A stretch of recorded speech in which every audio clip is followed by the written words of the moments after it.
Alrighty. Okay, hello everybody. Welcome YouTube. We are theoretically live here. I'm just gonna see if I can bring up the chat. We are live, baby. And just in case anybody wants to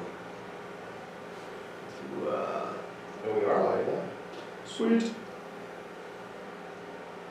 just in case anybody wants to chat with us, I'm bringing up the chat real fast. Then we will get everything else going. Yeah. Alrighty, okay, so I've got the chat up, and hopefully everybody can hear us. We're using the internal microphones on the camera today. I know we still have all this junk on the screen. Still trying to figure out how to get this shit off of there, but I'll get it figured out as soon as I can. Played around with the settings a little bit earlier today. So welcome everybody. Welcome to Sin City Living.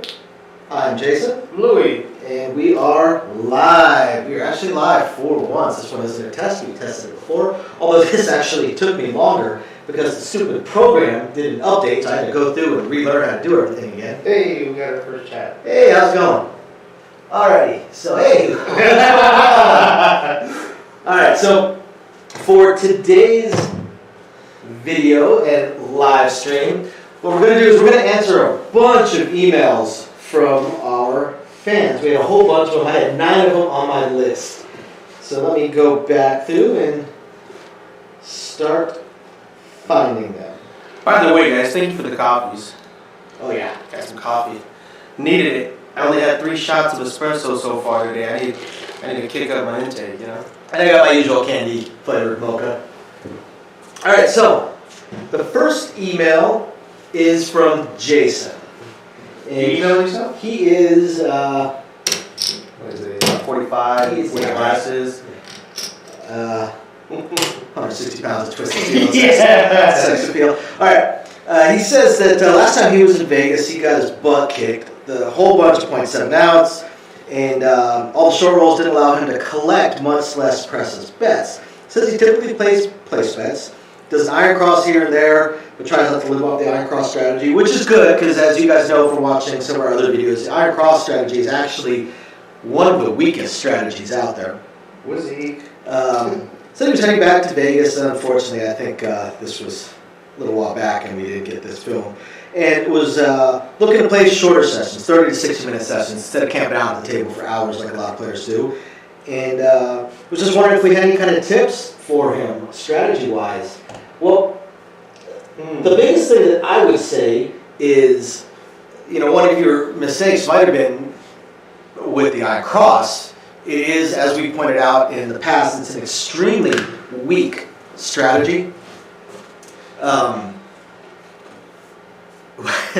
Louis is taking pictures of himself. No, I'm trying to put it on the IG and the FB. So yeah, the iron cross is one of the weakest strategies out there, but when you're talking about a bunch of .7 outs and short rolls, there's not a whole lot that you can do. Every strategy is going to get their ass kicked, just like every strategy is going to win money in the fantastic hour and a half long rolls.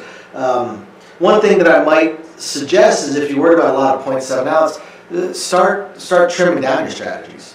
You know, with the iron cross, Louis is a little busy. I'll set this one up. With the iron cross, you're looking at, if you're on a $10 table, you have to have $61 invested in order to do a proper iron cross. You have to have at least 1 unit more on your place bets than you do on the field bets. You have $61 invested, and aside from the extremely rare 12s and 2s, you're winning either $10 or $11 per hit. Now you know a 7's coming eventually. Every roll ends with a 7, so you're losing the $61 no matter what, period. So you need to make more than your $61. That means that you need to have a minimum of 6 hits to break even for your bet.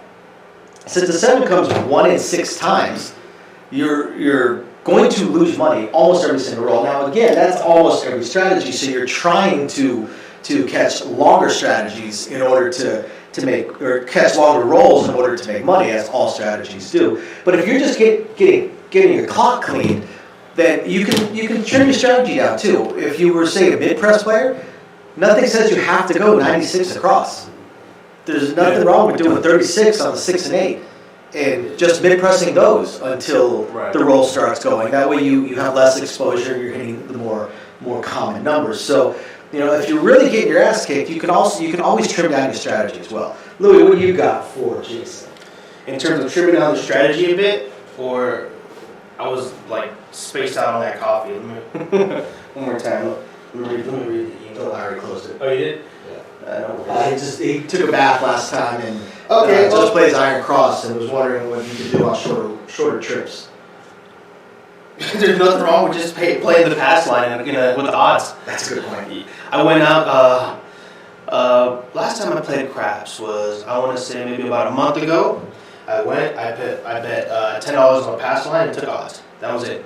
Once I hit a couple passes, then I bet a 6 and 8, pressed them a little bit, and then when I had enough of a bankroll, then I played a couple of the outside numbers, But I only bought in with $100. I didn't want to play a lot, so I mean, if you really want to try to make your bankroll last or not get your butt kicked so hard, don't bet as much. It's that easy. Or just I don't know. It's tough to say. I mean, like Jason said earlier, every roll ends in a 7. So I mean, you don't have to go 96 across or 135 across and then just freaking go for it. You can collect a couple times and play moderate and slow it down, relax. I'll be honest. I used to be a power presser. Now that I'm married with a kid and a whole lot more bills, I'm more of a mid presser. I can't lose every single time I play, except for that 1 in a million long shot. So I know this doesn't answer your question great, but it's the best that we can do on that one. So for the next email, this one comes from Angelo. I will let Louis read this one while I answer a couple of our comments real quick. Angelo, let's read this.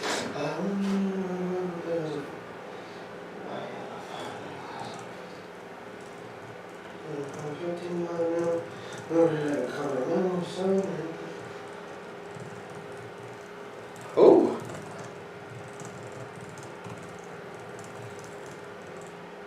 Perfect. I actually like this. Okay. Well, you should read it out loud. I probably should. Okay. What strategies would you recommend for a player who has a buy-in of $500 and they play on a 15 minimum table? So he lives in Philadelphia. The cheapest tables out there are $15, and he likes to play place bets. Likes to cover all the numbers, and yeah. Okay. That's just a brief reading of that. Let's set this copy real quick. Okay. All right. I actually like that question. So you like to play place bets. You're on a $15 table. I can actually cut out your $500. Okay. You like place bets. You want to last 7 or 8 shooters. Okay. Let's set your money aside. You don't have to play the pass line bet. Somebody rolls, they come out. You're more than welcome to place a point on the line, and then take your outside numbers, right? Something hits, right? So the 5 hits, right? Then from there, you can take a 6 or an 8, boom.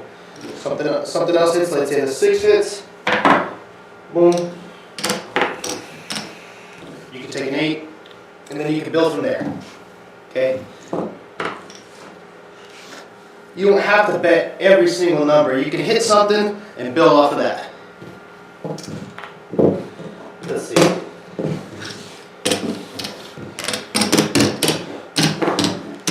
So let's say they come in with $500. Okay. There's your 500 right there. Wants the last 7 or 8 shooters. Somebody rolls, boom. Yo, 11, you missed out on that, no worries, you still got your 500. Okay, 9.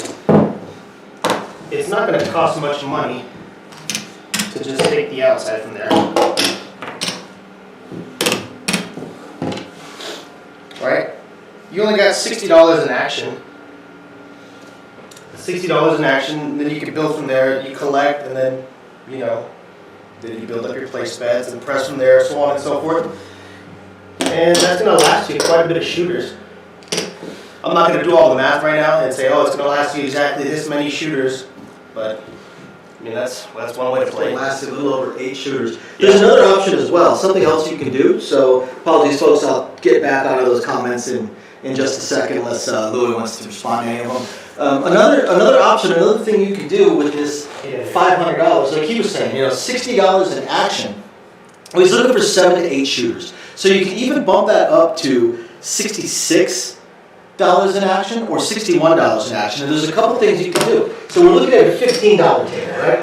So of course your standard 66 inside, right? You get 4 change. I take the $10 out, and just go with the inside. You can do one of the grid press methods. Go from 18 to 30 to 42 to 60 and so on and so forth. But another option, the 6 and 8 elevate. This was one of the more popular of our earlier videos, because this isn't so much of a strategy as it is an opening gambit, an opening move. Like in a chess game, this is your opening gambit. You have $60 invested. I'm going to go ahead and break this for the player. Right, so you got $60 invested. Now it doesn't look like you're covering a lot of numbers, but look at this. Of the 30 non-losing combinations of the dice, because we're taking the 7 out, because obviously we lose. So those 30 combinations of the dice, you have 10 of them right here. So you have 1 in 3 shot of one of these numbers hitting. If one of these numbers hits, you throw in a buck. Right? It pays you $35. Now from here, take a look at what you've got. You've got $96. What does $96 get you? Are you asking me? Anybody. $96 gets you And across. every number on a $15 minimum bet table. So for a $61 investment, you now have $96 across after one hit on one of your 2 numbers. And again, you have a 1 in 3 chance of hitting. There's 10 of the 30 combinations of dice on that. So that's definitely an option. And at $61 invested on your $500 buy-in, that gets you 8 shooters. 8 shooters with enough change left over to tip the dealers afterwards. Hey-o. So, that would be one suggestion for sure. Otherwise, you can always, again, go down to just playing some inside numbers, 66 inside, or 51 inside, or 45 outside, or 60 outside, 36 action, 6 and 8 for the 6 and 8 elevate. I mean, there's a lot of different things you can do. For sure. You don't always have to go across from the get-go. So there. A lot of echoes. But Yeah, nothing to do about it. Yeah, it's all good. So, You gotta read another email. okay, so now let's look at this one. This one comes from Daniel. So he That's a lot. is he's looking to find a $15 table. He says good luck with that. Actually, no. It's not going to be all that difficult unless you are staying center strip. Unless you're center strip or Fremont Street, because he says he's coming on a weekend. Actually, I think we probably missed this weekend because he sent this in January. Sorry about that. Daniel, been real busy. In fact, this probably came while I was sick. Believe it or not, downtown you can find a lot of $10 tables, if not, or 15, if not $10 tables downtown, even on the weekends. Yeah, it's not uncommon, like a place like Plaza, El Cortez, California, Fremont, places like that. Golden Nugget, you'll probably get like 15. Circle, you'll get 15. The D, you'll get like a $10 table. Like, it's not that uncommon.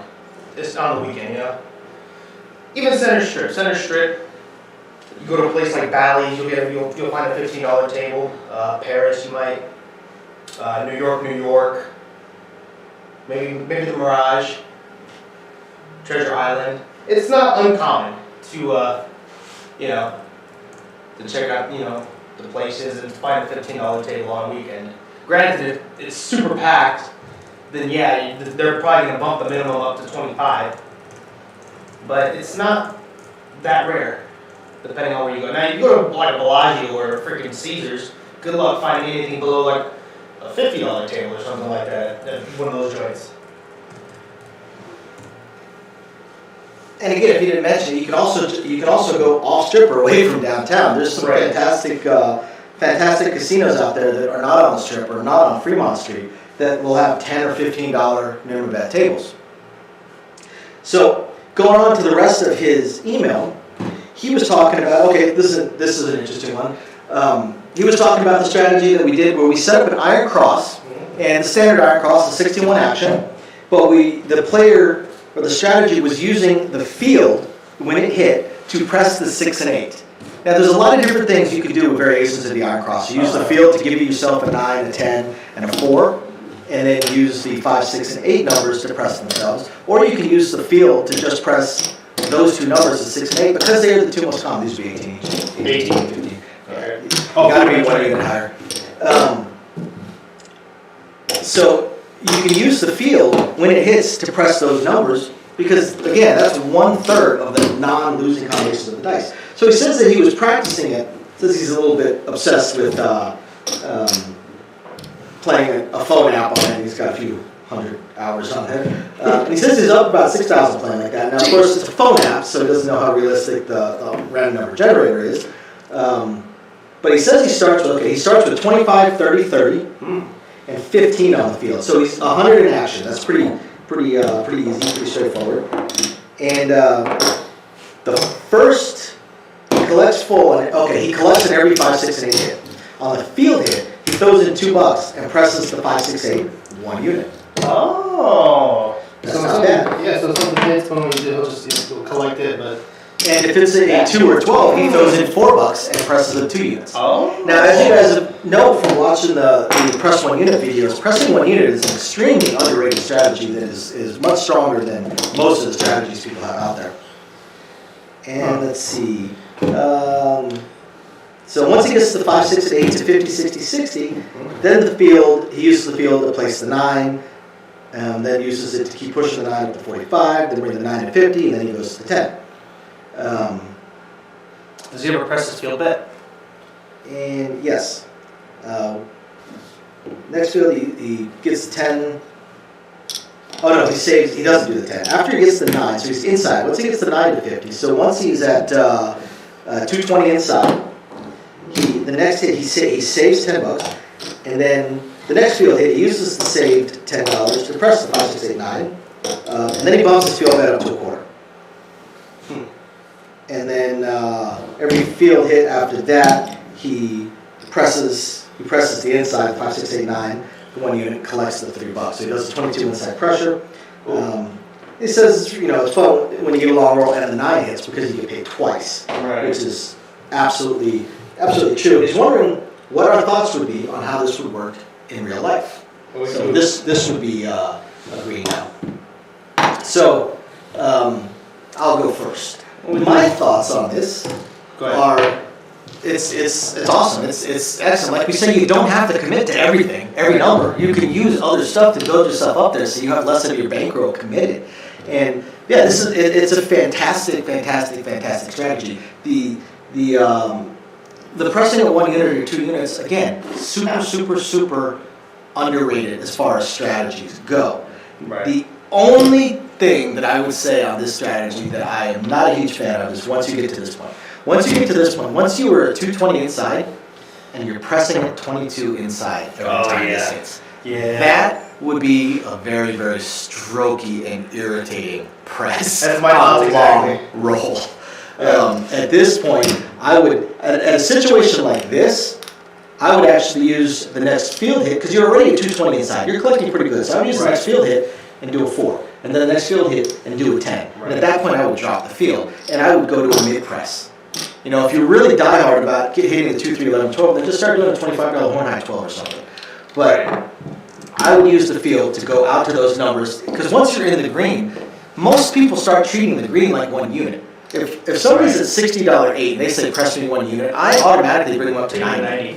And every so often, maybe 1 in 30, 1 in 40 people will go, no, I just wanted to go up $6. Like, oh boy, and then I know I'm in for it. I'm in for a rough next few minutes of the roll. Take a 156 on my 6. Oh my god. Well, 156 on the 6 and 144 on the 8. Oh, that's so I actually had a player do that to me. That exact bet. I had a player do that to me one time. He's got a nickname related to Marvel movies. I'll say that much.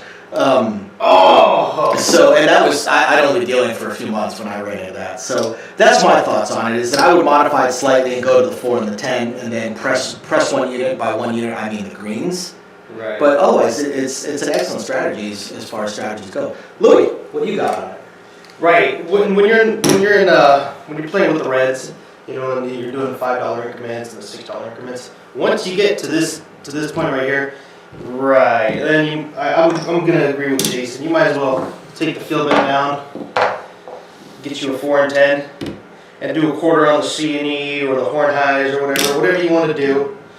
And then if you want to collect or if you want to press, then you can just, by this point, take it up 1 unit with whatever you get paid. You know, you're still going to collect a good amount of money.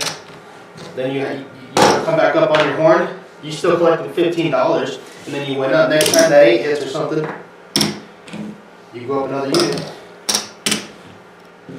Back up, you got $50 this time. That's what I'm thinking. Yeah, absolutely. I mean, It's like Jason was saying. It's just you're gonna be stroking the dealers by that point. You're gonna be having bets that yes, a very uncommon bet. You're gonna have something there that a dealer hasn't seen in probably like maybe once every 6 months. Like, oh, how the heck does that pay? And it's gonna slow the game down. And then not only that, the moves are uncommon, right? You go into 66, throwing $1, right? Okay. now you've got, look at this, by the way. You've got 3 colors. Now, Right. next time you press 1 unit, we actually have to pick up part of the bet Right. in order to press it. Pay 76. I'm gonna have you throw me a red, and I don't even. Yeah, it's just weird. Oh my god, throw me another $1. Take you to what is it? I can't even think of it right now. I'm thinking of going to 84. So the next unit would be 72. 6, yeah, you have to go to 72. You have to throw a red. And we'd have to pick up part of the bet Right. to stack everything up, and it just slows it down. Whereas if you're just pressing with green and red, you're pressing Right. moves that presses that actually have a move.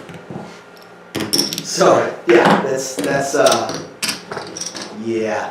It's weird. But otherwise, it honestly, it's a good strategy. It really, really is. I would just have a small tweak to it, but it's a good strategy. Yeah. I definitely like that strategy. Especially if you catch a long roll, you know, because you don't even have that.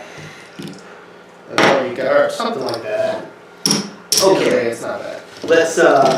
let's answer the next email. Then I'm going to type something into the chat, an idea for the tail end of this video for people that are still on. So, okay, the next one comes from Angelo again. He sent us another email. What's up, big dog? And this one, he just has a strategy that he would like to share with us. Okay, Louis, we've got a $500 buy-in. Okay. We are on a $15 minimum bet table. And with $500, 500. he places the 6 and 8, 36 action. I'm gonna take that.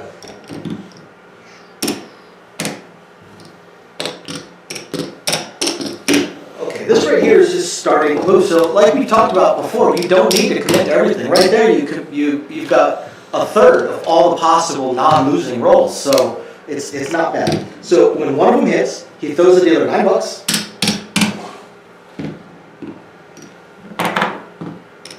Okay. Give me 5 and 9.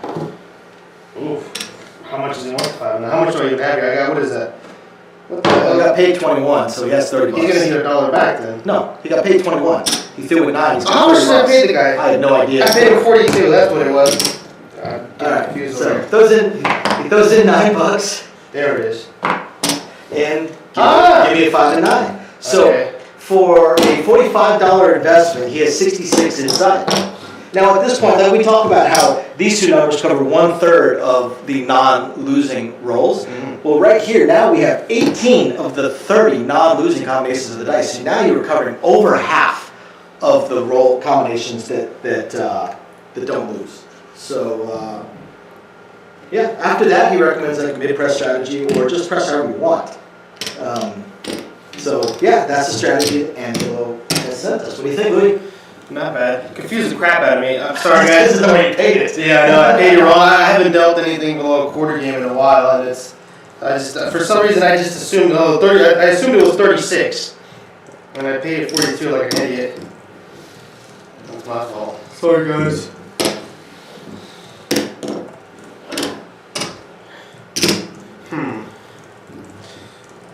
Any other emails? Yep. Just give me 1 second. Take your time. I'm in no rush.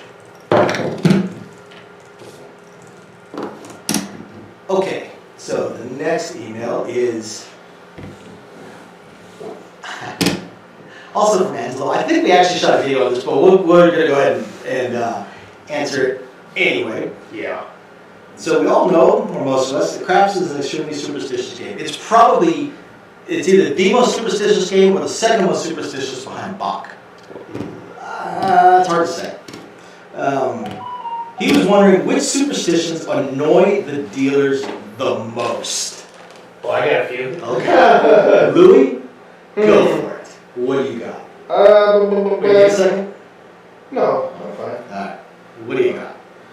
I would say when somebody's handing out the die, when the deal, the stick man's pushing the die out, and it shows a 7 on the side. They got something on the top. Let's say the 10's on top, but the 7 is showing on the side. And they want you to bring it all the way back, flip it a certain way, so that there's no 7 on the sides. That's so dumb. We call the tops of the dice, by the way, Right. not the sides. What's another one? Another superstition. Oh, when somebody comes in, it comes to the table, right? And let's say somebody's rolling, right? They start trying to roll. Somebody comes to the table and they have proper etiquette, right? They don't buy in during the middle of the roll. They wait until whoever's shooting is done rolling, or for a new come out or whatever. But as soon as they come to the table, right? Guy rolls, right? Another roll happens and shoots one more time, and it's a 7. And then they get all pissy. Oh, thanks for coming to the table. And like, he showed you proper etiquette, buddy. He waited for your roll to end the fuck buy in. It's insane. Or when they blame the cocktail waitress who's doing her job and getting you the drinks that you've been crying about for the last 2 minutes, saying it's been an hour. Right. But then the cocktail waitress actually comes by doing her job and getting you a drink, and you blame the cocktail waitress for. Guys, the dice are not sentient. I hate to throw that out to the superstitious players, but the dice are not sentient. They don't think. They don't see what's going on around you. Right. As long as all the rules are followed and they hit the back wall, it's a totally random roll. 100% random roll. Oh, did you know, Jason? Did you know that every time a stickman taps in, a new stickman comes to the table, that it's always a 7 out? Yeah, 1 in 6 times, absolutely. Oh no, every time, every time, right? Here's the thing about that belief, and some of the other ones, like when the dice go off the table or when the dice hit the chips or something like that, is if you think back to your decent rolls, your good rolls, or anytime you're playing, you remember the 7 out, especially if you had a number pressed up to something awesome. You got a $300 5 or a $1,200 6 or something. You remember when the 7 out came. The fact that it hit the chips or went off the table or something, and then the 7 out came where the stick man changed, you remember that. You don't remember when the roll was 5. Right. It just doesn't stick in your head 10 minutes later. The 7 sticks in your head 10 days later. So that's why it seems like it's always a 7, because that's what your brain remembers, because it's such a momentous occasion, I suppose, whereas that 3 that rolled that did absolutely nothing to your bets whatsoever is just completely out of your mind. So the next part of his question, what are some of the strangest superstitions you've witnessed yourself? Oh boy. Okay, The rituals. Yeah, the rituals are one. Let me see the dice. So, All of them? nope, this is good. So you've got the ones like, let me go ahead and set it. My favorite is when I see someone setting the dice to the same number. Sometimes just to mess with them, when I've got the dice in the middle, I'll roll them to the number they set it to. Yeah. And that throws them off. They get the dice, and I've had people glare at me. But then some of them will actually change it and then bring it back. But then you've got I gotta wrap them around 5 times, and then I gotta stack them up. Then I gotta roll it sideways. Then I gotta roll it again. then I gotta stack it up again, then I gotta tap my bet, tap it 2 times, and then throw. How about the ones that keep rolling it, rolling it behind the wall, boom, boom, boom. Oh my God, they do. Or, how about this one? Okay, so we're gonna set the dice, do my little first part of my ritual, and then I'm gonna, and then throw. I know a guy that does that, and what's really funny is he is so incredibly superstitious that when it's not his shot and someone else is shooting, he truly believes that the dice are sentient, that he can trick the dice into thinking he's going to bet the field by, as the shooter is getting ready to throw the dice, he'll, with an empty hand, he'll just, to trick the dice into thinking he's betting the field. It's absolutely hilarious to me. People are weird, man. I don't understand it. I mean, ugh. Oh my God, it's insane. Just these rituals, and you know what I did? It's for some people though. It's like their time to shine. You know what I mean? All the attention is on them. They got all I don't know. Now, a lot of superstitions are absolutely harmless, guys. A lot of superstitions, they're absolutely harmless. You know, if you want to turn your bets off because of crap roll, that's fine. It's harmless. It doesn't slow the game down. Right. It's nothing. It's meaningless. It's just the superstitions that slow the game down or interrupt the shooter. The guy I just mentioned, like I said, the shooter has the dice in their hand, and he does this with an empty hand. Does that to trick the dice, but it also a lot of times makes the shooter like double pump, which is irritating to the shooter. It's disrespectful to the shooter. So that actually leads into the next part of the question. I'm sure Louis is going to have a lot of fun with this one. Finally, which superstitions make you laugh to yourself? Oh my goodness, there's quite a few. There was one guy who I used to deal to. He would order a drink, right? And he would never drink. He would never take a sip out of this drink unless he was shooting.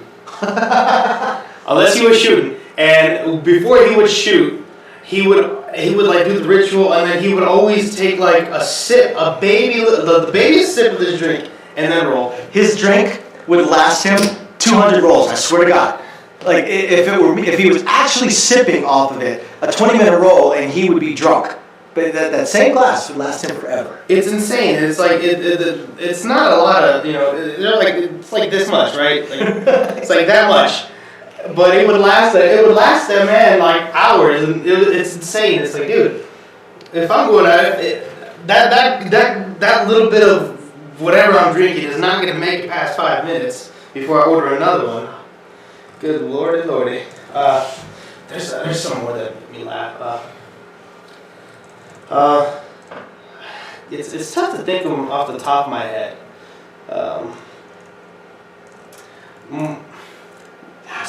Ones that make me laugh the most. Yeah. Jeez. Normally I don't mind them. I mean, like Jason said, they're harmless as long as they don't slow the game down and they don't they're not trying to cheat or mess, or they're not messing with us. Then I don't care. You do what you do. It doesn't affect me. I'm there to do my job. Give you some great customer service. Give you a great experience. Make sure you have fun playing the game. And even if you're stroking me, I'm gonna do it the way you want. To you, because it's your money, you play it the way you want to play it. If you stroke it right, he'll tip you. This is YouTube. I can't get too raunchy, but I'm gonna throw some nasty stuff out there. Yeah, this isn't the time to stop. Yeah, this isn't the dice deal, right? All right. So let's move on to the next email. This next one is he sent us 3 emails, and we're going to go one at a time. But from the titles of the emails, you kind of cover the same subjects, and this is one that Louis is going to have to answer more than me. Because it's covering a game that I actually haven't really dealt. And that is Crapple Scraps. Oh, I've dealt that quite a bit. So the initial email is kind of long. I think the follow-ups are a little shorter because he just had some tweaks he had to send us. So he says he's got this Crapple strategy that he developed. I'll read it out to you. Let you set it up. He wants to start off by saying the first roll may seem unusual, but it's just a way to the first step. And not lose as much on a quick 7-2. Use the guaranteed winning of the first roll if the 7 is not rolled to fund the wager, thus reducing the outlay. Okay. And he says he only uses this when he's the shooter and trusts himself, which some players, despite the randomness of the dice, definitely do think that they affect the rolls better than others, and Player rating. and I totally get it. Plus, if you're like some people are on a limited bankroll and they hold off until they're the shooter, and I totally get that as well, because you're there to have fun. You can have the most fun while you're shooting. Right. So he says he works on the come out roll because he's confident. So here's the strategy. So it starts with a traditional 330 inside. Okay. So this is crapless craps. So Louis, is inside is it 4 through 10, or is it still just 5 through 9? Now, the thing about when people say inside, especially on crapless craps, you have to specify. You've got to specify, because you hear different things all the time. They go, give me traditional inside. They'll go, give me the inside. Give me traditional cross. Give me, it really depends. It's up to the dealer to specify that, because crapless craps is not like regular craps, right? You got 4 extra numbers, so you need to specify. Ask the player. If they give you a hard time, don't worry about it. At least you have clarity, and you know what exactly what they want. So My guess is 5 through 9, 75, 99, 75. Okay, for here. So 330 more inside. Make sure I don't spill my coffee. So we got 75, 75, and then what? 90, 90. Gotcha. Just be 330, right?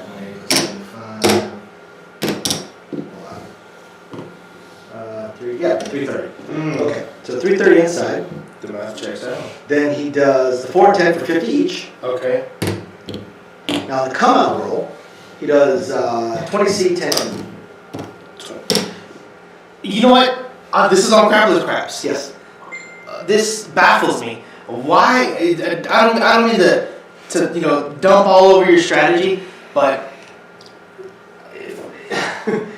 why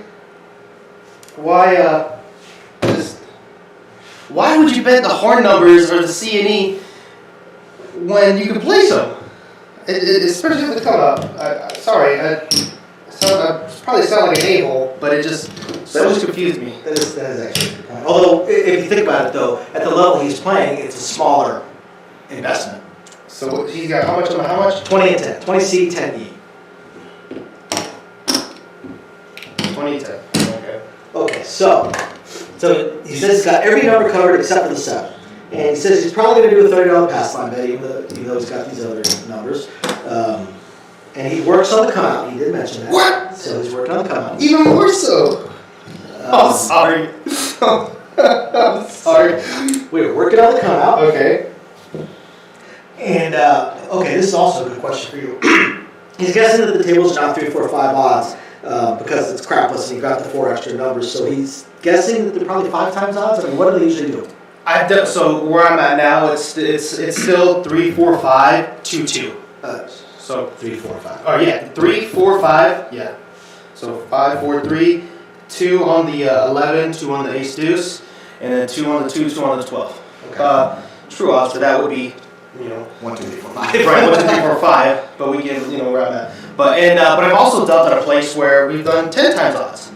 So. Okay. Yeah, the flat odds makes it a little bit easier in some ways. Right. So once the point is set, he takes the winnings along with, and he takes the 4 and 10 down. So whatever rolls, he takes the winnings and he takes the 4 and 10 down. Okay. So just roll some. Yeah, so just roll some and see. What's I am? 11. Okay, so.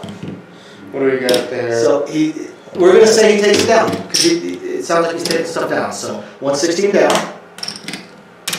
And then he's going to take the 4 and 10 down as well. Okay.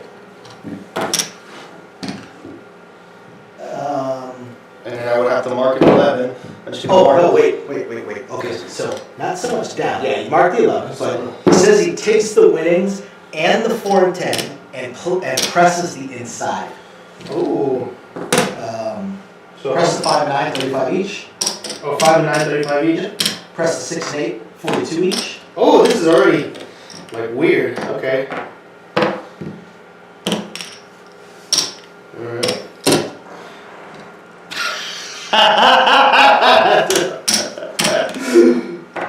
Come on, Louis, you're being silly. Yeah. Alright, so. Okay, so I'm going to press these 42 each, so I'm going to take those. Each to take 4 action. What is that, 16? And then take this here. This is. I'm not a fan of this. Alright, well, it's not done yet. What? Okay, now 150 action, 2, 3, 4, 10, 11, 12. A quarter each. Oh my. So 2, 3, 11, 12. 2, 3, 4, 10, 11, 12. So why did he take the 4 and 10 down? Should have just taken a quarter off each, I know. So Okay, I'm gonna do this and then give these a little bit of space. So I'll do it like this. That works. Yeah, because we Yeah. know that it's only one player. All right. Yeah. Now, every inside hit pays 154. Let's see, what do you have on the 6? Well, I'm gonna give him a change first. How about odds? You can take odds on the Doesn't say 11. yet. So I'm gonna leave that right there just to improve the 11.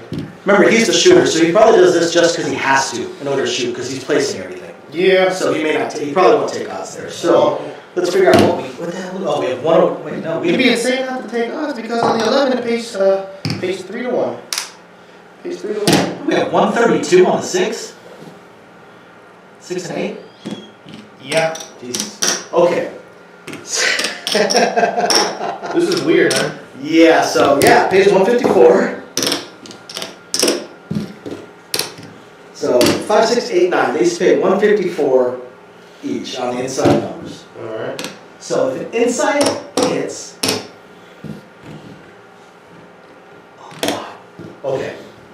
Inside number hits. Good Lord. You're gonna like this. From already not. Inside number. All right. Inside number hits. Let's just say 6 hits, okay? Okay. All right. So 6 hits. So it pays 154. Okay. I'm gonna pull out 154. I dropped $2.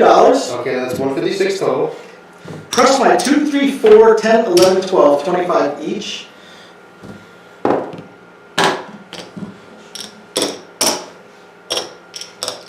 And then, What are we pressing up $6? Because I already feel this is coming. nope. No. Now, he puts $1 on the 2, 3, 4, 10, 11, 12 for the dealer's player control. Oh, thanks. I cannot say with any honesty that the dealers are gonna like this, even though they've got action on it. For the amount of work and the amount of time that see, this is the thing about crapless craps. Crapless craps, everywhere I've worked that's dealt it, it's always busy. People like it. They do. It's a fun game. You have the extra numbers, you know, the outside numbers, the horn numbers are bought at the same price the 4 and 10 are bought. So the 3 and the 11 pay 3 times, so you get, if you buy them, you get 3 times whatever the flat bet is for $1. On the 2 and 12, it pays 6 times the flat. So if I've got 50, $2 juice, I'm getting paid $300 for $2. So that's why people like it. You get paid pretty decent. Okay, he does say he does take odds on his pass line, but I just asked him if he does full odds. Okay, I'm sorry if I'm like pooping all over your strategy, but okay. Yeah, this is a rough strategy. It's just a rough one. So the first 4 inside hits, he does that press of throwing in $2 and then pressing, doing the outside a quarter each, and he'll press the dealer's best until he gets to those outside. He calls them the extreme numbers. Yeah. Until he gets all of those at a black. Okay. Which makes sense. I mean, that press actually the first time he was gonna be like, what the hell? But after that, it's actually kind of easy because he's pressing the quarter. Right. It's really kind of easy. That particular part of the press is pretty easy. So what's the next one after? On the next inside hit after that, Mm-hmm. So we know it's going to pay 154. So I'm going to pull that out because you said the next inside number. continue with this press for the shooter and the dealers for the first 4 inside presses. This will build the outside numbers up to a black chip on each after 3 more hits. On the next inside hit after that, you again drop the $2. Okay. So And this time it's a regression strategy. So this time, it's regressing now. No. This time, make my extreme numbers. Now, keep in mind these are blacks now. Oh, okay. So these already had, and the dealer bets are all $4 each. Okay. This is after 4 inside hits with the same press. And again, once you've done the press once, it's actually pretty easy. It's not a hard press. And the dealers are at $4 each. Okay, he does say he makes he takes full odds on his pass line. So whatever the house full odds would be on that. So that would be 2 times. Oh no, what the heck am I doing? $60. I think it was a $35. 30. Okay. Oh, Doesn't that's matter. okay. So okay, it takes full odds. You guys can't see that on the camera, but it's there. And okay, so now there's been 4 hits on the inside numbers. He's pressed all the way up to blacks on the quote unquote extreme numbers. So another inside hit comes, pays 154. He throws in the $2, and this time he says, make all those outside numbers look like a quarter each. We're right here on that. I gotta take this off. Yeah. So we get that back. And Oh, a quarter each.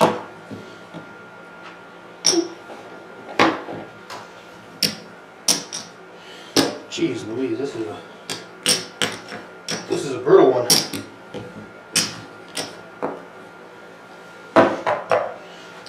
Brought the thunder. All right, so let's see. Let me see where we left off at. He says now drop 25 each on the okay. Each hit inside paid 154. Drop one.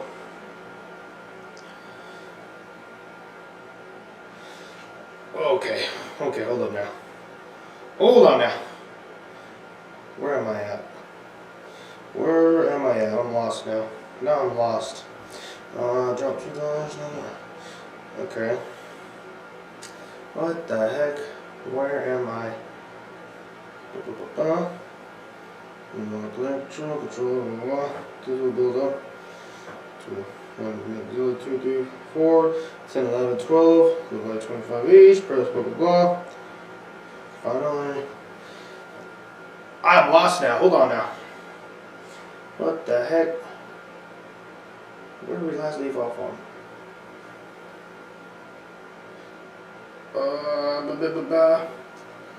This will build and the next drop. Okay, all right. Okay.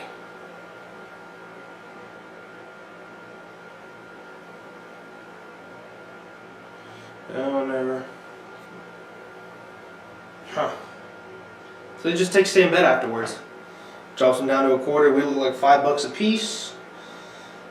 All right.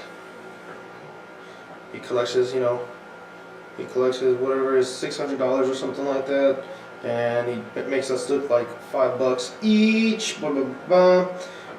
Now whenever same bet. Okay, so whenever any of those numbers roll, he just takes same bet. This is during the inertia presses. Anytime else, always same bet. If this happens before the dealer bets are $5, I just same bet the dealers. Now if it happens on the dealer bets, if I like to press to win $5 and give the dealers the rest of the win. And the dealer bets up to $12, $14 per number on occasion. And they, blah, blah. I don't find this too difficult once you know what is happening. Yeah. Okay. Says he just takes the same bet afterwards. Okay. So when he came down, now he did press these all up to 5. Yeah, to $5. That's where I last read. He said, and then he presses them up to 5. If this happens, it's just take same bet. The others on. What the heck?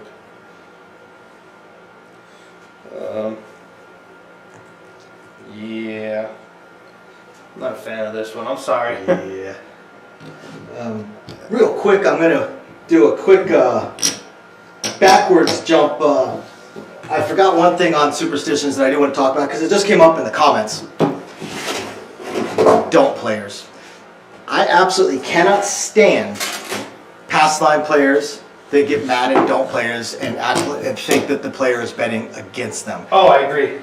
It's not betting against you. It's betting on how they think the dice are going to go. If you play roulette and you're betting red, someone bets black, they're not betting against you. They're betting on how they think the ball is going to land. People seem to think that dice is a game of skill. It is absolutely not. If you're shooting the dice, someone's not betting against you if they bet the don'ts.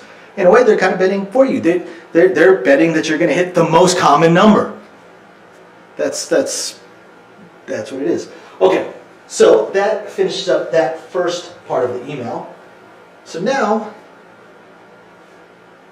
we have the second part. We got a YouTube star in here on the chat. He already covered that. Okay, going back. I'm going through the follow-ups on Mark's email.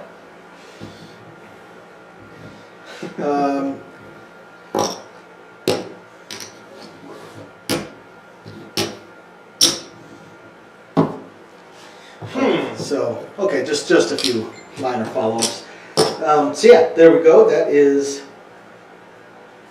Mark's strategy on crapless. So before we go on to the next email, Louis, do you have anything? Because the next one's kind of lengthy too. Louis, do you have anything that you want to talk about on crapless scraps? Since we're on the subject. Prop action. Prop action. So you've only got one number that's going to take you out. It's a 7. That's it. 7, you win on the pass line. When this is off, 7, you win on the pass line. You can't lose on the come out. You just can't. So, granted, you could lose your place bets if you work those on the come out, but you can't lose on the come out in terms of straight up betting the pass line. There's no don't pass. There's no lays. I think if you're gonna bet one of the seasonies or the horn numbers or whatever on the come out, I just don't think it's worth it. I really don't. That's my opinion. I just don't think it's worth it. What else? Hard ways. I like hard ways. But in terms of crapless craps, just it's a fun game. Just I'm not a fan of the prop action on it. And I've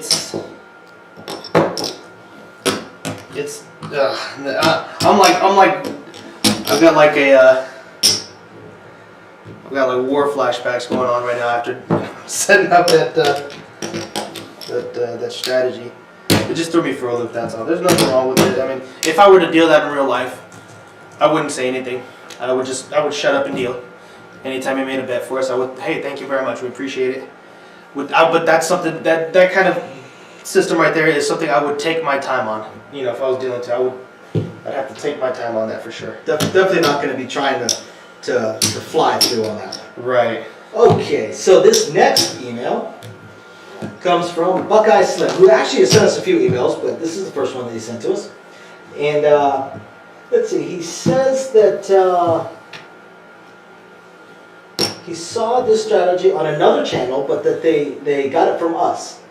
But then they modified it a little bit.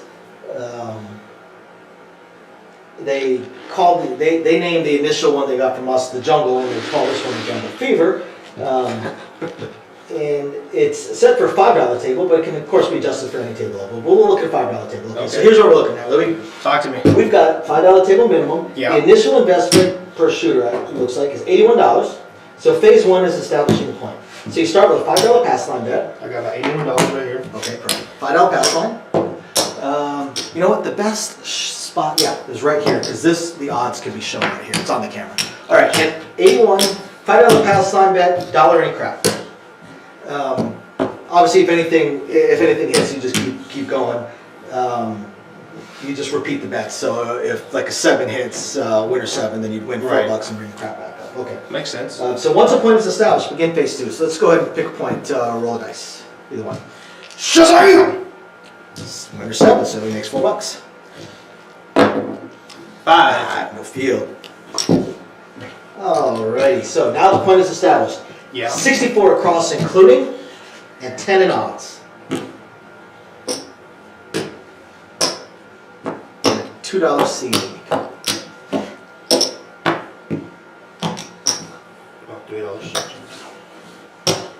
Okay. Now, what I like about this is I actually know exactly where they got this from. This was the alternatives to the Iron Cross, where you've got 61 in action on an Iron Cross. Here, you've got your 64 in action, 66 if you include the C&E, and I think I originally mentioned it as 69 because you could do a horn bet, a horn high bet instead. And this way, you once again cover every number, but you're not getting paid even money like you would in the field. For a few extra dollars, you're actually getting paid better than even money. So that's where they would have gotten the original part of this from. I see. So I get it. the next, it was my suggestion for an alternative to the Iron Cross. Gotcha. For almost the same buy-in, but the payouts would be better. Oh, that makes sense. So then he waits for 4 place bets to hit. If anything hits, you just collect without pressing and repeat that same bet. Okay, let's check it. So figure 3 inside numbers and maybe a 10 or a 4. And then for that one, I'll give him 19. Okay. So now, after 4 numbers have hit, you move into phase 3. Talk to me. After you've rolled 4 place bets, you stay at 64 across, including with a $2 C&E. Okay. And however, the next thing that hits, regardless of what it is, press 1 unit and bring your C&E back. Okay, so let me cut something out. Press 1 unit, C&E comes back, $6. and you now place a $5 DC. Oh. Anytime you get a horn number rolling while you've got your DC in action, you just collect, same bet, keep everything up the same. So the next place bet that hits, the DC moves, travels. Okay, let's say 10. Same bet, everything, keep your C&E up. I'm running out of money here. I'm just gonna steal from here. You don't need that. Exactly, I was going to cover it up for you. So, Same bet. C&E back up. C&E back up, $5 DC. Okay. Nothing on the no leg. Nope. You keep it going until you have 3 DCs, 3 behinds. Okay. I like a nice behind. Now, as he puts it, at this point, the 7 only hurts on the pass line. To reduce that loss, you can regress or remove your odds bet. And I see where he's going with that, because while we didn't keep track and we just locked it up, you've definitely collected enough to probably make up for your 64 across, including plus your C&E. Now, if you get some down behinds and stuff like that, sure. He says you can regress your odds if you need to. So phase 4. Phase 4, continue to repeat phase 3 until your place bets are all in the greens, 25s and 30s. Okay. Once you hit that number, you stop pressing and start putting 5 in the DC again and do your $2 C&E and just collect. Gotcha. If a place bet rolls that is not at the 25 or 30 level, you just repeat until you get to that level. Once you collect 3 green chips, the strategy is complete. From here, play as you please. Recommends regressing to 64 across while you push your DC bets. And then there's a whole bunch of other if, but this covers the core part of the strategy. And here's what I can say on this strategy. I don't like it. I don't like it, and here's why. One thing that we've said a lot of times is pick a side. Pick a side. When you're betting competing stuff, all you're doing is you're reducing your potential winnings. By doing these hedges with your DCs, and even, I'm not a big fan of the insurance bets. To me, these are fun bets. These should not be part of the strategy. Again, the odds are against you. This, people are like, oh, I'm just covering in case of a loss here. You end up, over time, losing more here than you win by covering your insurance bet. So it's just an additional bet to lose is all it is. And with all these hedges and stuff like that, it kind of goes along with what I say about the illusion of house edge. When people talk about, when people are diehard about bets that have the best house edge, don't pass line bets, come bets, don't come bets, and they're super diehard and almost dogmatic about it. The thing about house edge is, all a lower house edge means is that you lose slower. The lower house edge has absolutely no bearing on how much you can win on a good roll. All it means is that you lose slower. So I don't like bets that are, I don't like strategies that are bouncing around different areas and have too many hedges, because one, it gets too complicated. Two, it's just more spots that you're losing money. If what is your goal with this strategy? Are you looking for the short rolls of 3 to 5 rolls of the dice, which a lot of regression strategies are? Most regression strategies, their goal is those short rolls that only last 3 or 4 rolls before 7, because they want to regress down so they make a profit. Right. So that's their goal. They actually have a goal, an end game that they're looking for. Then you've got your mid-press and your power press strategies. Your mid-press strategy, that goal really is looking for the good rolls, not super exceptional rolls, but they probably break even at around 7 to 8 rolls of the dice without a 7. Now they've broken even. Anything after that, their profit really starts rolling because their bets are pressed up. Right. Power press, their goal is a 30-minute roll or 20-minute roll. That's where they actually make money. Right. Iron cross, their goal is 7 or 8 rolls. So there actually has to be a goal. With this strategy, you need your come out roll, then you need 4 hits of your inside numbers. So you already need a slightly above average roll. That's 5 rolls already. Once you set the point. Come out and then we got Right. So once you set the point, you've got your 4 rolls. So with a 1 in 6 chance of a 7, you're already looking for an above average roll before you even switch into the next part of your strategy, which is those DC bets, and then you have three more rolls of that. So now you're 7 rolls of the dice. Okay. 7 rolls of the dice, and it's so many different moving parts. Not a huge fan of this variation on that strategy.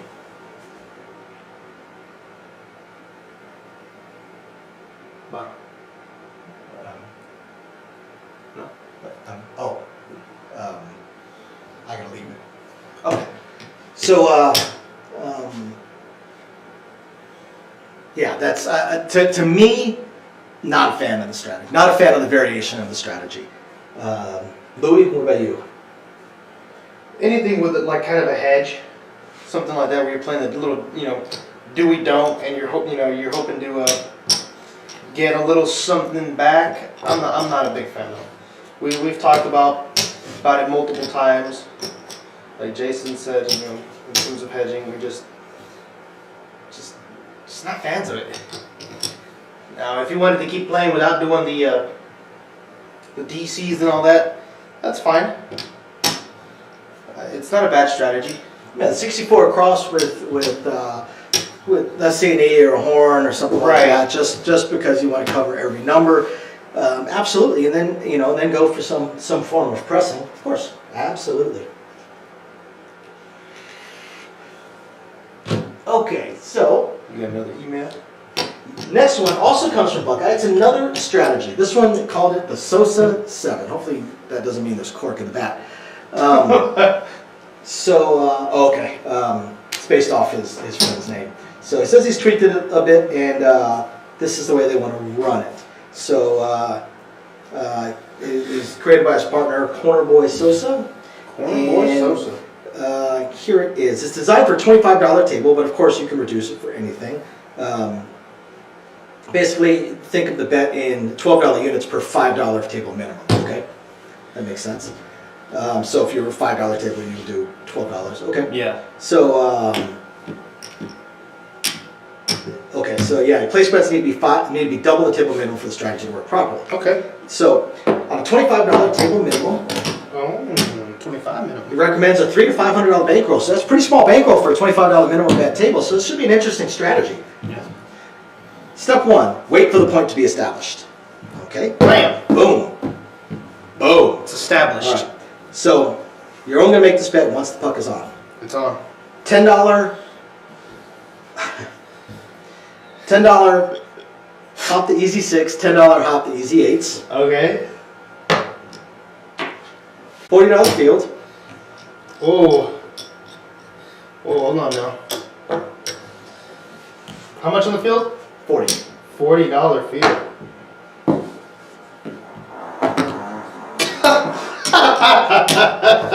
I had pizza yesterday. Oh my god. Okay, easy 6, easy 8. We got 40 in the field. So at this point, you need to avoid the 5, 6, and 8 hard for 4 rolls. So if an easy 6, easy 8, or field number rolls, you profit $20. That's Okay. true. So you use that to make $10 bets on the hard 6 and 8. Oh, is this gonna be all prop action? So the first time something hits, you do $10 hard 6, hard 8. Okay, all day? Yep. All day. So, even though it's off camera, I'll put this over here. Now, the next one, you just collect the $20. So that's 2 rolls so far, so you'll collect 20. On the third roll, you use the 20 you just won plus the previous 20 to place the 5 for $40. I'm gonna place for how much? $40 because you collected 20 before. Gotcha. Yeah. Okay. So you place the 5 for 40. That's 3 rolls, assuming a 5 or heart check out 8. Okay. So on the next winning roll, that's anything besides a 5. Yeah. Press the 5 to 50. Collect the change.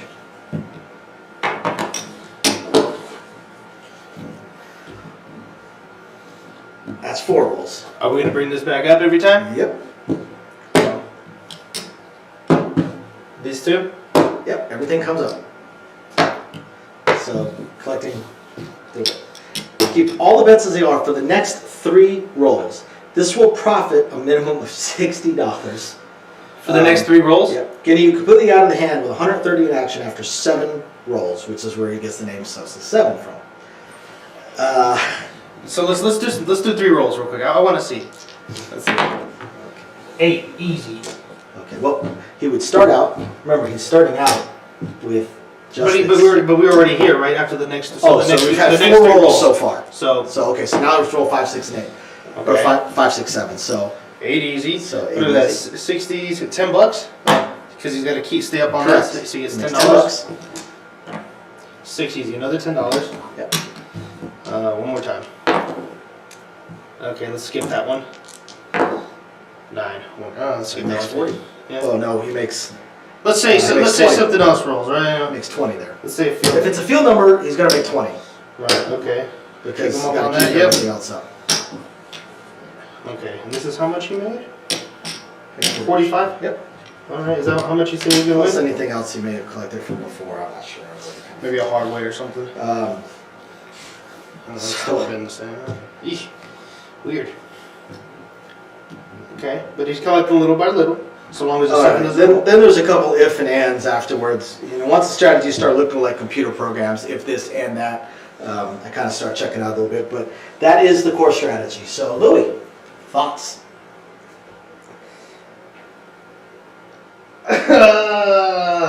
You know what? It's not a difficult. It's not difficult to figure out. He's not trying to win too much, I guess. But prop action, especially hot bets, I am just not a fan of. When I first broke in, I broke in at a place that was prop action heavy. People would bet 5 on the pass line just so they can bet like $50 in prop action every roll. It was brutal. There's nothing wrong with prop action here and there, but when you bet it all every roll, it's just. Ugh. But this is not too difficult. In all honesty, it's pretty easy. You'll figure it out after a bit. This strategy is, like you said, it's not hard. This is one of those strategies that the dealers, once they find it interesting, they find it. I'll be honest, they find it kind of amusing. We see these overly complicated we see strategies like this and this tells us that this is a player that basically did the equivalent of taking a pencil and a piece of paper and tried to figure out, some hedge this, hedge that, if this and that, how many things can I cover to try to not lose. Not so much win, but try to not lose. And then once they figure that out, then they figure out how many rolls it's going to take to actually start winning, right. And then modify the strategy from there. That's kind of how we look at strategies like this. I mean, I can tell you just if I think over the last year, I'll think over the last 12 months, how many people have won big. And when I say big, I don't want to talk about a dollar amount because that's going to change depending on what casino you're at. Right. We'll look at it this way. What I mean by when I say one big is won a minimum of 30 times Their bankroll?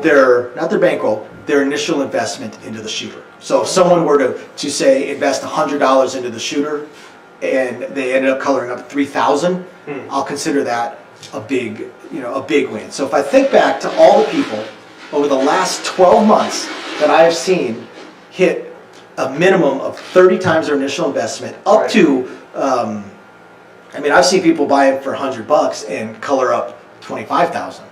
Yeah. So that's what 250 times their initial investments, but we'll just say 30 times to start with.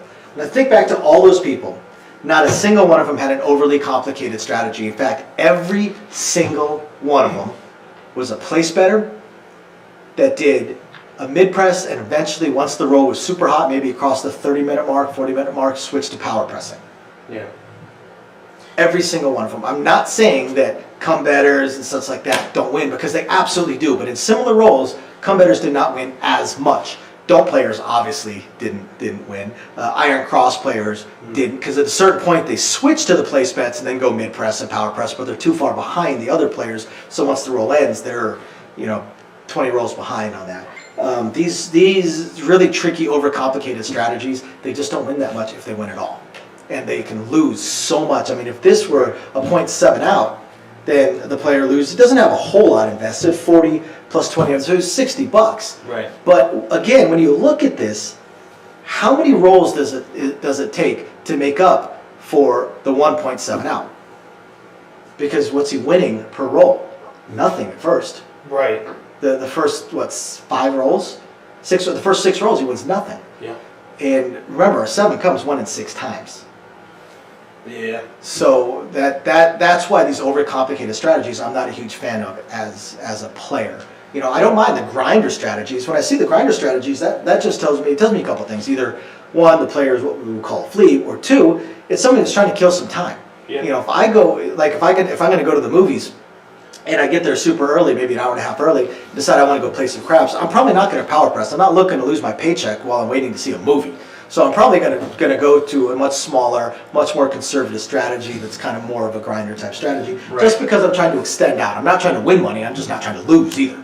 Can I add to that real quick?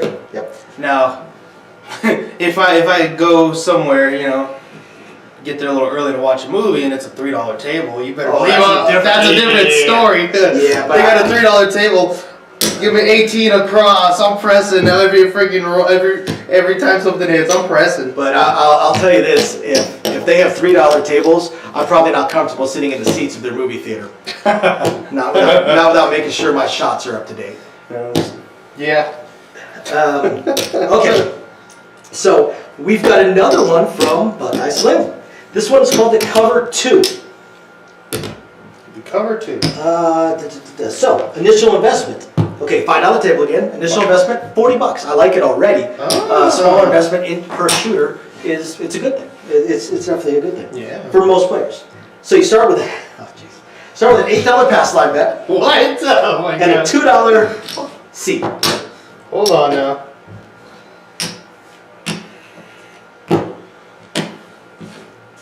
To see, $8 line bet. I got 30 left over. Right over there, so do some odds we can see it. So, if you want anything on the come out, press the pass line bet to 13 and 3.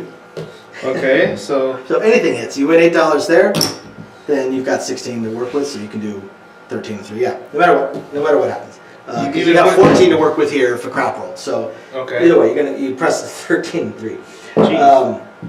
If you win again, you regress back down. You regress down to 5 and 1. What?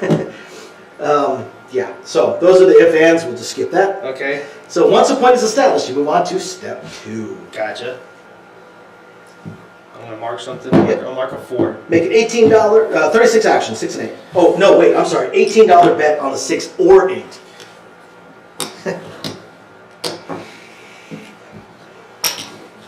Choose the one on the opposite side from the point. So if the point was 4, you would place the 6.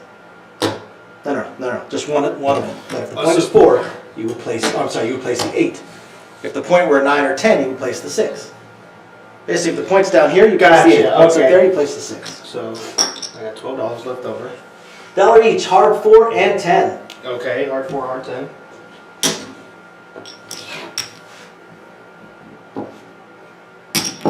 If the point is 4 or 10, you put $1 on the hard 6 or 8.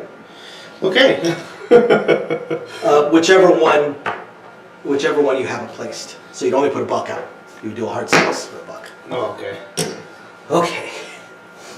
Wow. And 10 in odds. I got $1. Okay. Let's make it happen. Okay, so if you're not a pass line player and you're not shooting, just place the 6 and 8 for 18 each. And put $2 on the hard 4 and 10. Okay. I can see So, that. Yeah, math checks out. all right. So basically, he's saying you've covered 2 numbers, in this case the 4 and the 8, Yeah. and you covered 2 hard ways. Yeah, they're good. Okay. No, because you got 1 hard way covered right there. Okay. Yeah, hard 8 rolls, you're still getting paid. Okay. That's why it's named the cover 2. Okay. So if the hard ways hit, you'll press them both by a buck, stack the rest, keep the rest. If they hit again, come down along with the place bet.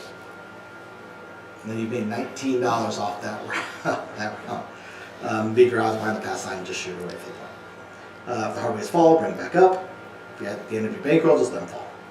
If the place bet hits, pull everything down, including your odds on the pass line, and just wait for the point. You made 21 in profit. If the pass line bet wins before the place bet, you get 18. Good God. Yeah, this is just a bunch of if, ands, if, ands, if, ands. Yeah, it's definitely a basic principle for sure.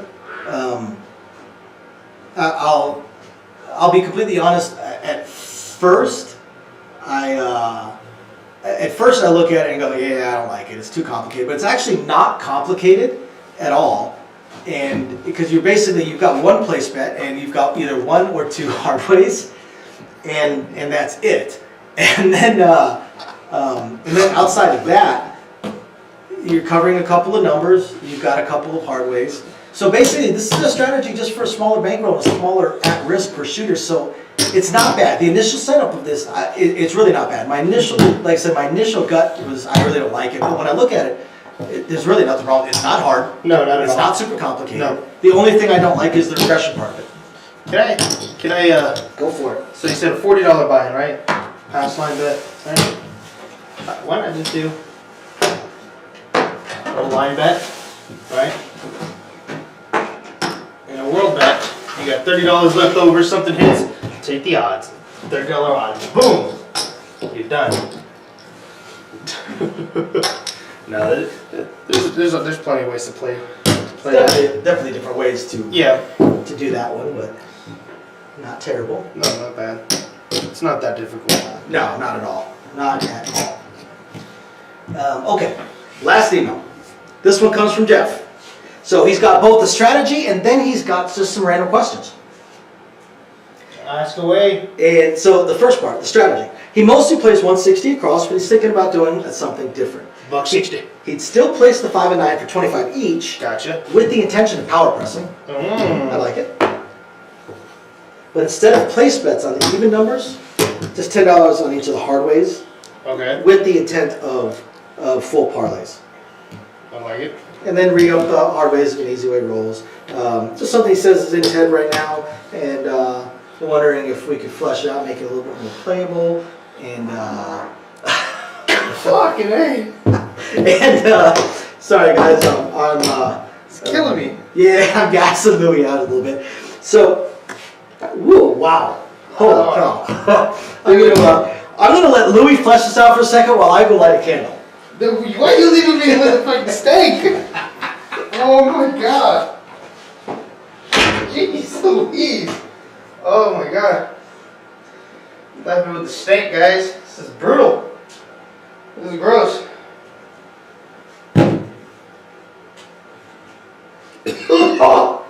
Oh my god. God, good lord. Oh, Jason, you're horrible. You, sir, are horrible.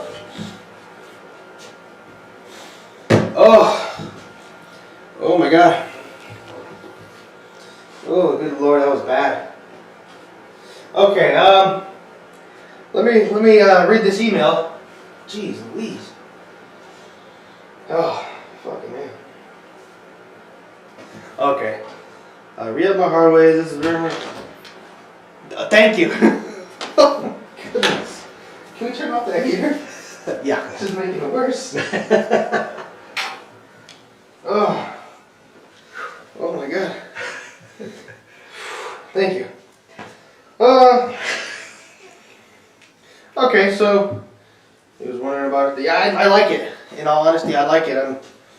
I like it too. It's just this is not a go for broke strategy here. No, this is a sit down and play. Have fun. Yeah.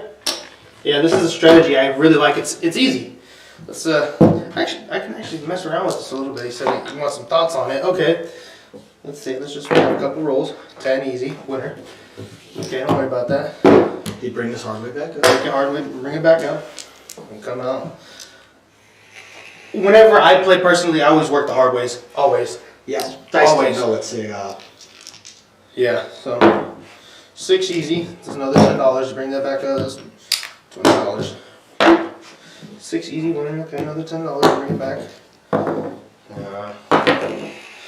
8 hard. Okay. Now we can have fun, right? Got $90 coming our way. I would actually maybe press them up. Press them up 5 each. Collect $20, and then press them 5 and 9. Yeah, I like it. I mean, it's just fun to play around with. It's easy. Okay, you want to get on to the questions? yes, I'm going to go on to the questions. So, guys, bear with us for a couple of seconds because this is, I would, close my eyes or look away from the screen because this is going to get a little disoriented because I'm going to move the camera. We're going to shift over to our crossfire table. So I've got to move the camera. And we're moving it over? Yeah, can you turn that light when you walk by? Yeah. So bear with us, guys, while we do this. Whoa! Yeah, this could be seizure-inducing, so. Seize it up. Now I gotta put the other tripod on. You want to bring the incense with you? You what? You want to bring the incense with you? Yeah. Dude, that was bad. Dude, I had pizza for dinner and then I had pizza for dinner the next day. I had pizza, coffee doesn't. Yeah. Alright, shit happened. Alright, so, well, no, shit did not happen, trust me. No. Stuff happened. Alright. I keep meaning to freaking take these with me, but I always forget them. So, let's see I'm here. gonna take these. I keep forgetting there's one of them.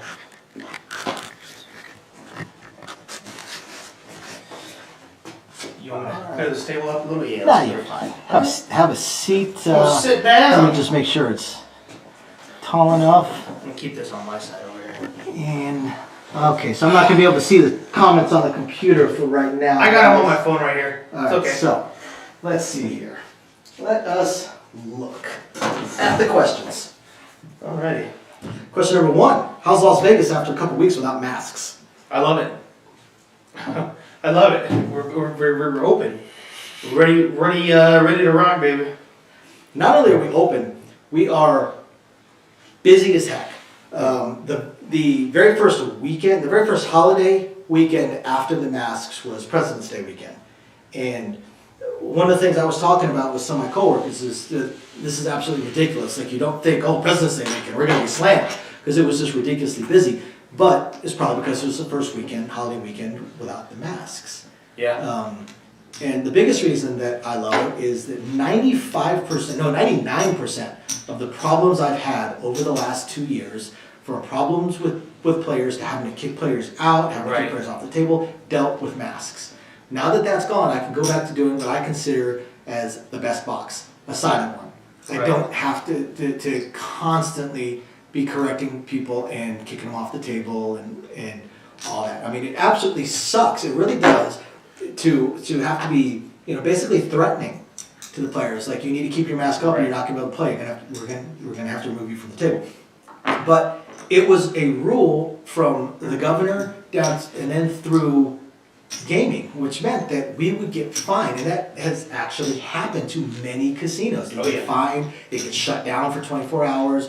Parts of the casinos, such as bars and such, would get shut down. Yeah. it was, you know, it was, well, we didn't necessarily have to agree with the mask mandate. It was a mandate. It wasn't an optional thing. It wasn't because we liked it. And so we actually had to, I hated having to tell players, you know, pull your mask up or we're going to have to kick you out. Like that's because that almost never leads to anything good. No, not at all. So now that that's gone, yeah, I absolutely love it. Yeah, everybody's a lot more relaxed. Everybody can have fun. Nobody's on edge anymore. Just makes our job overall a lot much, you know, that much more easy. I mean, here's something that I find highly amusing. So since the mask mandate went away, it is of course optional for people. They can wear it if they wish. And what absolutely cracks me up is when I see people that still have a mask, but they wear it under their chin. yeah, or under their nose. Or hanging off their ear. Yeah. Like it makes no sense. To me, it's like putting a condom on your toe. Yeah. Like well, why are you wasting your time? I wear a condom over my ball. Right? I mean, it makes sense. That's probably good. So his next, that's pretty good. So his next question: what is your most nerve-wracking experience when you first started? Oh. And any big mistakes you made when you first started? I've got an infamous story about how when I broke in on craps. That was the most nerve-wracking. I broke in on craps. I never dealt the game.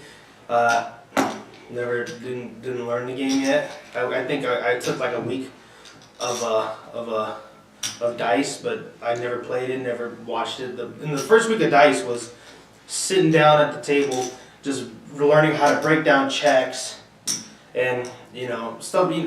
The basics. What are the combinations of the dice? Like we really didn't get on the table yet. I never touched a stick, none of that stuff. I don't know anything about the prop action and stick calls, stuff like that. So when I got thrown in the dice, I got thrown in the deep end. You got thrown in a live game with heavy prop action at a local casino. Yeah, the most nerve-wracking for me that I recall is exactly what he's talking about. I only been dealing for a few weeks, and I was at I was at one place for about a little bit less than a month, maybe 3 weeks, while I was waiting on my application to another place. So I left my first casino really quick, but it was. I'm just gonna say it was in the ghetto, and I mean people. We actually had players telling us they'd been robbed 2 or 3 times in the parking lot of this casino, and they had $3 tables, and the majority of the action was in the center.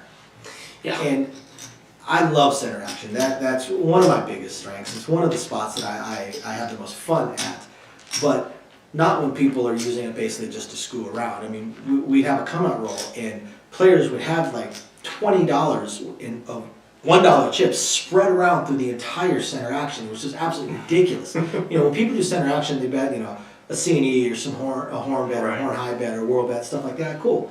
You know, but when someone bets, you know, a $24 horn with an $8 C&E and a $15 world and a hop the sevens for $12 and let me get a 3-way 6, 3-way 8 for 18 each. You're just like, what? You know, now we're talking $3 table, so it was more like a $4 horn, a $2 C&E, hop the easy 6s, easy 8s for $2 each, and let me get $1 each on the hard 6, hard 8 working, and let me, in fact, get all the hard ways for $1 each and hop the easy 4, easy 10 also. It was just stupid. Well, this is what I want. I want to hop. I want a 3-way 6, a 3-way 8. I want a 2-way 4, 2-way 10. Give me the 2-way 9 and the 2-way 5, and I want a $2 C&E, and give me the hard ways all day $1 each. Can't win. No, You absolutely can't win.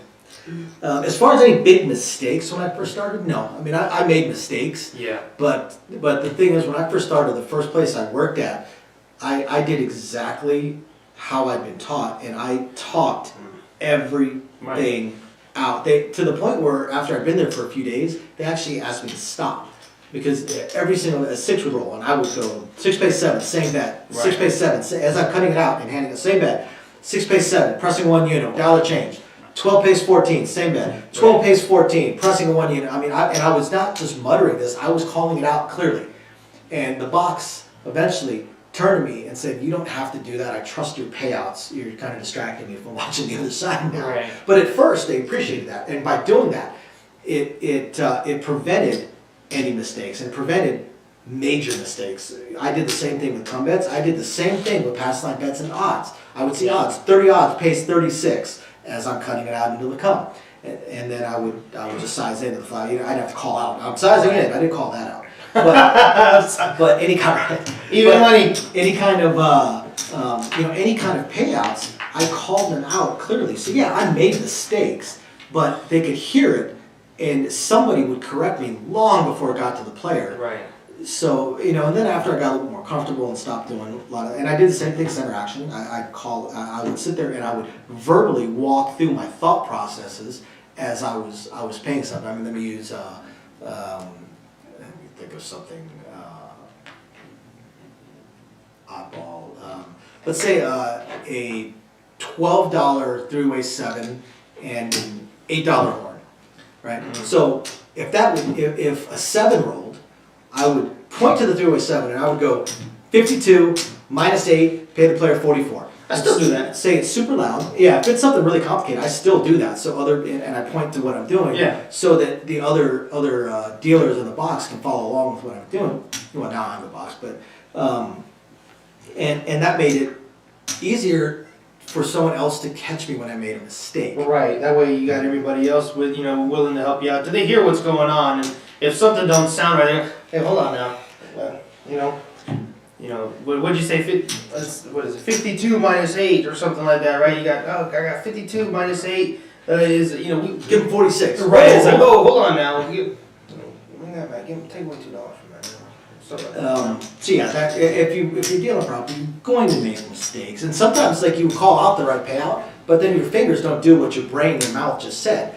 But they know what you just said, and they're looking and they see you cut out something totally different, and it's like, hey, hold on a second.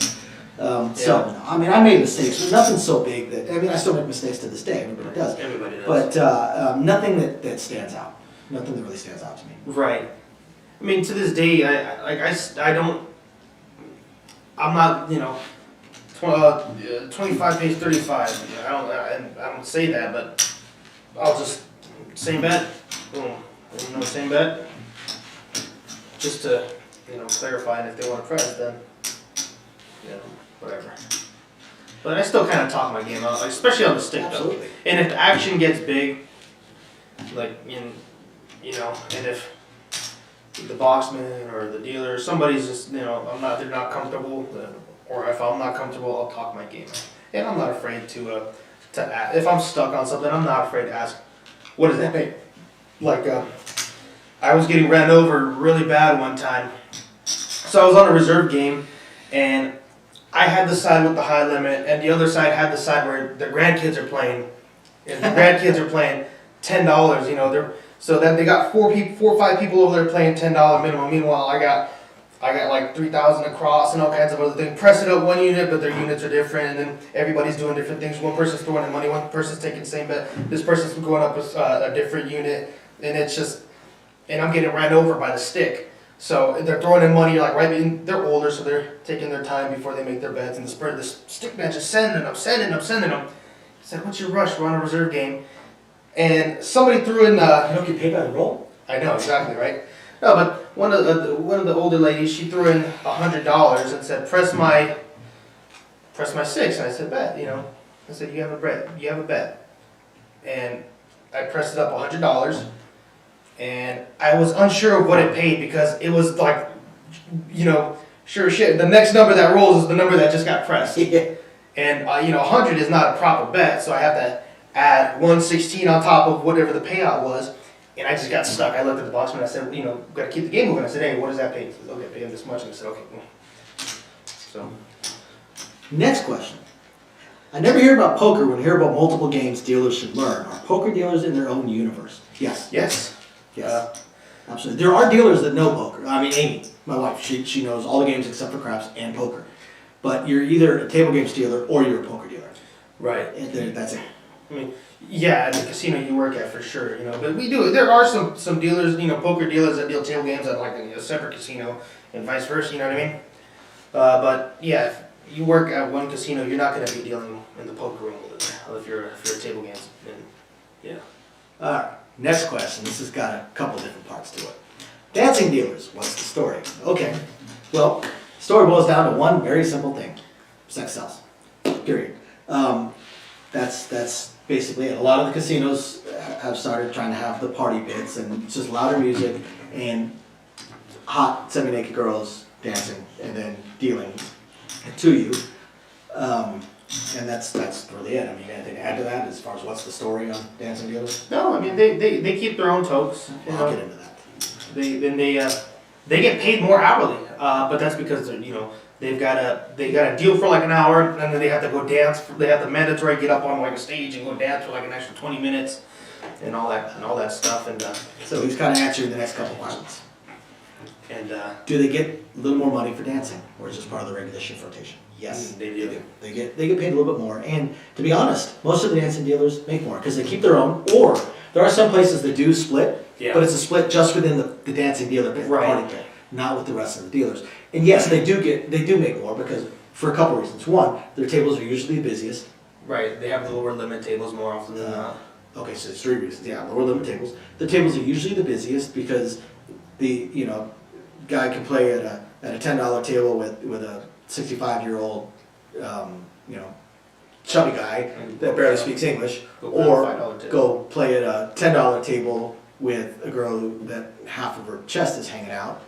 It's pretty, there's really no math there. It's a pretty binary solution set. So their tables tend to be a little bit busier.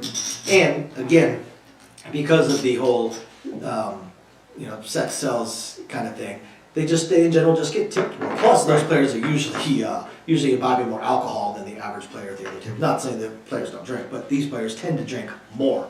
Right. So yeah, they do tend to make more. Now, the fun part of the question. What is it? Are they as well trained as everyone else? Oh yeah. Well, you know what? So the funny thing is, some dealers hate the concept of dancing dealers. Like they hate on it so much. Like, oh, this person, they can't do anywhere near as well as I can, but they're making more money. Well, first off, you're not good looking enough to be a dancing dealer, and second off, they have to get up on stage and go, they have to go dance and all that And stuff. they have to wear, they have to dress Right. with their junk hanging out. Right, exactly. So I do respect dancing dealers, and I know a few dancing dealers that can deal. They can really deal. Like, the dancing dealer part is just, it's a side gig, they have like another job. Like I know one. She works she works down at the Golden Nugget as a dancing dealer during the swing shift or whatever. But during the day shift, she's actually at one of the premier center strip casinos during day shift, and she can really deal. Granted, you have some other ones where I've gone to some of the downtown casinos and had played on some of the dancing dealer table, and it's like I'm like sitting there like. I'll catch their mistakes, and I'm like, you might want to call your floor over. I'll say this. There are some of them can absolutely deal. Oh yes, some. On average, are they as well trained? No. Well, yes and no. Are they as well trained? Yes. Are they as experienced? No. Because most of the dancing dealers in this town are actually subcontractors. Yes. And that subcontractor gets most of their dealers straight out of dealing school. Yep. So they're as well trained as everybody else. But then they don't have the experience, and they didn't work their way through a break-in casino. They went straight to a relatively, because it's mostly the major or decently busy casinos that are not break-ins, that have party bits. So they didn't get the same experience, the same break-in. Right. And they are either straight out of dealing school, or they are dealers that are unemployed for other reasons, which might deal with skill set or attitude, and then go with this company to then subcontract themselves out to. So, yes, there are some that are fantastic dealers on average. If you took just a random sample of 50 dancing dealers, and then took 50 random samples of 50 other dealers just from random casinos around town, on average, the regular dealers probably would be more skilled. Right. But like, some of them do have experience for sure, and they deal. Some of them, like you said, some of them are dancing dealers because they might have a hard time finding a job doing something else, The thing with the dancing dealers with subcontractors is that also means they don't need an interview with this or audition. They are the company that they work for is asked to send 6 dealers, so they send 6 dealers. So it's also a way to skip auditions and stuff like that. The next question is back to craps. 12-foot table versus 14-foot table. Where's the extra 8 square feet? Is it in a wide prop area? Maybe if you're more interested in the apron at the end of the table. Yes, but a lot of times the prop area is a little more intricate. Or side beds, such as fire beds that have to have spot lighted beds, stuff like that. Or the aprons is a little bit wider. Or oftentimes, because the place bed numbers are the same size, they might be spread. There might be more of a gap between the two. And which could also be where maybe there's an all tall, all small, or Peter bed, something like that. Or again, the center action might just be wider. Yeah, I mean, I've dealt that, at casinos that they've got like really wide tables, and it's like you gotta reach all the way over here for the bankroll just because the place bet area, on base, the place bets are just spread out a little bit more. It makes a huge difference. The putting at the table. The place that we're at right now, I remember they're slightly shorter tables, and especially for the place I got prior to that. And I was so used to leaning out, grabbing the end of the stick, and leaning out to get the dice against the wall, that my very first night there, I actually dropped the stick because I had the stick, and when I leaned, it was so much shorter that I slammed the stick into the end of the wall, and it just kind of shoved in my hand, and it just slid right out of my hand, so I looked like an idiot, more so than I normally do. Is it okay to give checks and chips to another player at the table, such as a friend who is Tap City? Absolutely. Yeah, happens all the time. Give checks to your friend, give checks to your spouse, give checks to your son, your child. Yeah, it's your money, do whatever you like with it. It is not okay to ask. Now, if you family stuff like that, that's different. Right. It's not okay to solicit. Yeah, players that are shooting, and they're like, oh, don't forget to tip the shooter, hey, maybe $50 there, don't forget that. Usually we get 1, maybe 2 warnings, and then kick out. Oh, some dealers, some like 4 people will just shut that down really quick. Dealers are not allowed to hustle for tips, but players absolutely not to. You cannot do that. And once, like I said, 1 warning, maybe 2, and then kick it out. And I don't mean like you're not allowed to play craps anymore. I mean kick it out. When people are soliciting or hustling, they are removed from the casino. If someone is removed once, they'll remember. Because they're not going to be 6, but the next time they come in, they're going to be watched like a hawk, probably by security or some of the higher ups in the casino. They're going to know exactly who this person is, and every spot they go to, the dealers and the floors are going to know, hey, this person has hustled in the past. Right. Cool. Good to know. He says he remembers seeing in the movie Rounders as a poker dealer not allowing one player to give chips to another player at the table, had to buy them from the dealer. I don't do all the record to tell you what rules there may not be. Yeah, we've got friends that deal, right? We've got people that deal a little bit, but it's just I don't know. Yeah, I mean, if I'm hanging out with Jason around the table and he's tapped, and I just go, hey, that was my money. Why can't I give it to him? No, I definitely can. Now, at a poker table where it's player versus player, I don't know. Maybe do something different. I can ask Amy, and she's not home at the moment, but she's like, before we finish this, and I'll ask her. Right. But yeah, I don't know. But aside from that, absolutely. It also might vary from casino to casino too. And not just casino to casino, but different bits. No, not only that, but I mean different states. Like different game. Oh, actually, yeah. A friend of mine dealt at another place outside the country. Las Vegas is not its own country. I was a geography major. Where they were not allowed to round down. If someone had an improper bet, it was rounded up. Right. So they did not allow improper bets. They would warn the player, then they would give them the money back. And the floors absolutely hated, because there was one exception, absolutely hated dealer bets. Because now at $6 across, everything pays you $2. They have to round up by the state's gaming rules. Right. Awesome.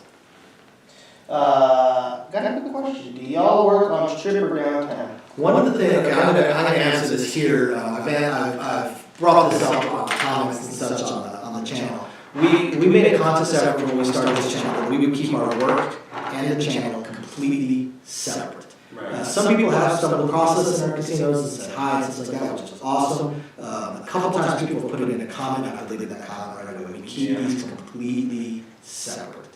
Our workplaces and this channel are 100% separate. That's why you notice we very rarely mention casino names, right? And we I don't think we've ever actually mentioned player names. When we talk about strategies or things that we've seen on the tables, Right. And we keep them very, very separate.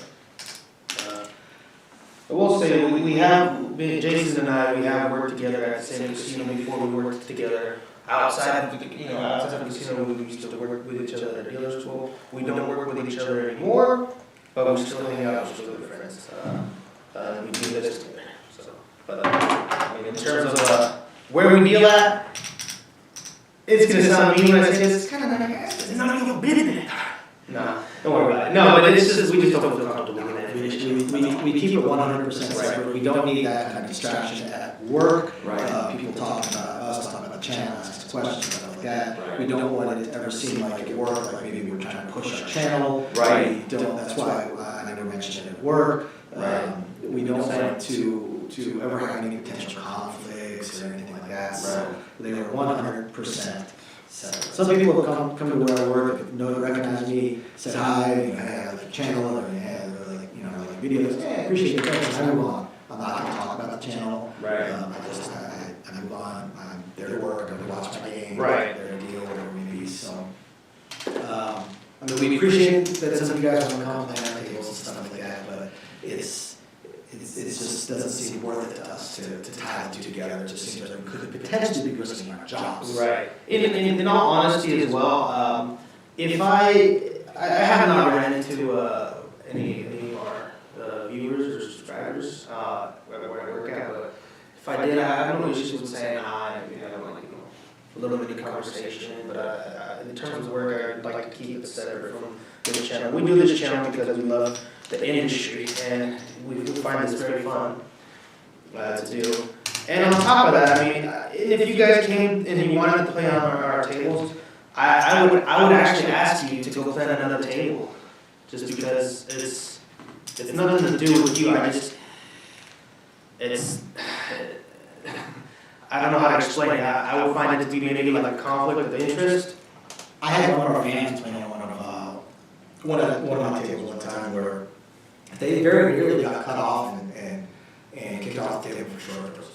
It's a very uncomfortable to have someone that's a fan of our channel that is now somebody that we actually have to deal. We have to deal with the warnings on something totally separate. So yeah, we definitely try to keep it separate. He goes, wasn't asking for names, just general area. Las Vegas. Okay, yes, that's true. Yeah. People, like I said, people have stumbled across us quite a bit. And we actually have, Amy and I actually have met up with some of our patrons a couple times where they made some trips out. Not at where we were, but we got out and hung out with them. And we do hope to maybe shoot a small video with some of our patrons and stuff like that from time to time. So Yeah, I agree. I've got no issue doing that. I mean, hanging out with a couple of our patrons and subscribers and whatnot. I have no issue hanging out with you guys outside, and outside of where we work, maybe somewhere else, and having a couple of drinks or just hanging out and talking. I have no issue doing that. So the final thing, he says, this might be an interesting crossfire. If we discussed our favorite gambling or Las Vegas-related movies or scenes, he mentions a lot of movies have poker, and there's 21 blackjack, but he can only think of 2 movies that have crap scenes in them, and they're very short, like Diamonds Are Forever and Hardy. I have now say you actually are forgetting Casino, and it actually one thing that does stand out in my mind is when De Niro's character is correcting the dealer on a sloppy payout. and to heal it off properly. He was actually correct. That was actual policy, actual craft policy to not splash the potato out, but to heal it off. That was actually kind of cool. One thing that I continuously, I've mentioned this before, I continuously forget to look this up. I have been told that the first Batman movie, Michael Keaton, that's a phenomenal movie. I remember seeing it in the theaters. That's all I am. That apparently the casino scene in it, the actors they had hired and the director and the bunch of people, they didn't know how crafts worked and how to like use the stick and all that. Because it was like a Joker casino thing. Apparently in the scene, I keep meaning to look up, they actually throw the dice to the player and hit him with a stick. So I need to look that up. If that's true, I'm just gonna. You know what's funny is that's the Tim Burton Batman with Michael Keaton. I saw that movie not that long ago. It was just kind of long ago. I'd say I watched it about 5 months ago. No, I didn't watch it in the theater. I watched it about 5 months ago. Early 90s. Were you even born? I was born in the later 90s. Yeah. Wasn't even born when I saw that. No, I wasn't born when it came out. Jack Nicholson. Yeah. Oh, there's a few movies with crafts in Harlem Nights. That takes place in like a little casino setting. The first Iron Man at the beginning of the movie where he's playing crafts. I think he played at Caesars actually. You got that comedy movie where they make a casino in their house. That came out like last year, I think. Huh. I'm not sure. I've never seen it, but I've seen the previews. What do we got? What's the one with Chevy Chase? Vegas Vacation? Yes, Vegas Vacation. It's another one. Yeah, I can think of a bunch of them that have like gambling and stuff related to them. Favorite gambling or Las Vegas related movies or scenes? I have to say, as far as movies go, gambling related movies, my favorite would be Casino. They have another one called Croupier with who is this? Eric or something? Yeah. You can check it out. Yeah, look it up. The Croupier. I think it's with Eric Bana or something like that. And it's about 1998. Yep. He's a single zero roulette dealer and deals blackjack. So he dealt in South Africa. Yeah, and then he goes dealt in South Africa, and then he goes over to the UK or something like that, and deals over there. And it's actually not a bad movie. It's you watch it, and they've got real dealers that can deal. You can see the mucking and the dealing of the it's. There's of course it's a movie, so everything is not going to be like spot on procedure and 100% correct, but it's fun to watch. Yeah, and a lot of them, especially nowadays, they do get real dealers. I mean, the casino was filmed in a casino, there's stories of, because back when it was filmed, casinos was a little off back, and a lot of dealers, especially in the center strip and the big properties, they do for a long time. They're making enough money, they're not leaving that place, they're dealing until they're retired. So you get dealers that have been in places for 20, 30, 40 years. And apparently Pesci was able to mimic the real person his character was. People thought it was really him. That they thought it was really him. They were amazed. The dealers that didn't know the original were absolutely shocked when they saw Pesci. They thought he really was the original. And I've seen pictures of the original. While I admit that there's some resemblance there, that shows how phenomenal an actor Pesci is, because he must have been mimicking body language and gestures and stuff like that, in addition to just dressing part. Because there's some resemblance, but you can tell they're different people. So he must have, he's just a phenomenal actor. He's just that good an actor. I agree. I like Pesci. Let's see. What other movies, gambling related or casino related movies, that you're really big fan of? Let's see here. Well, I'm checking out some of the comments that we've gotten.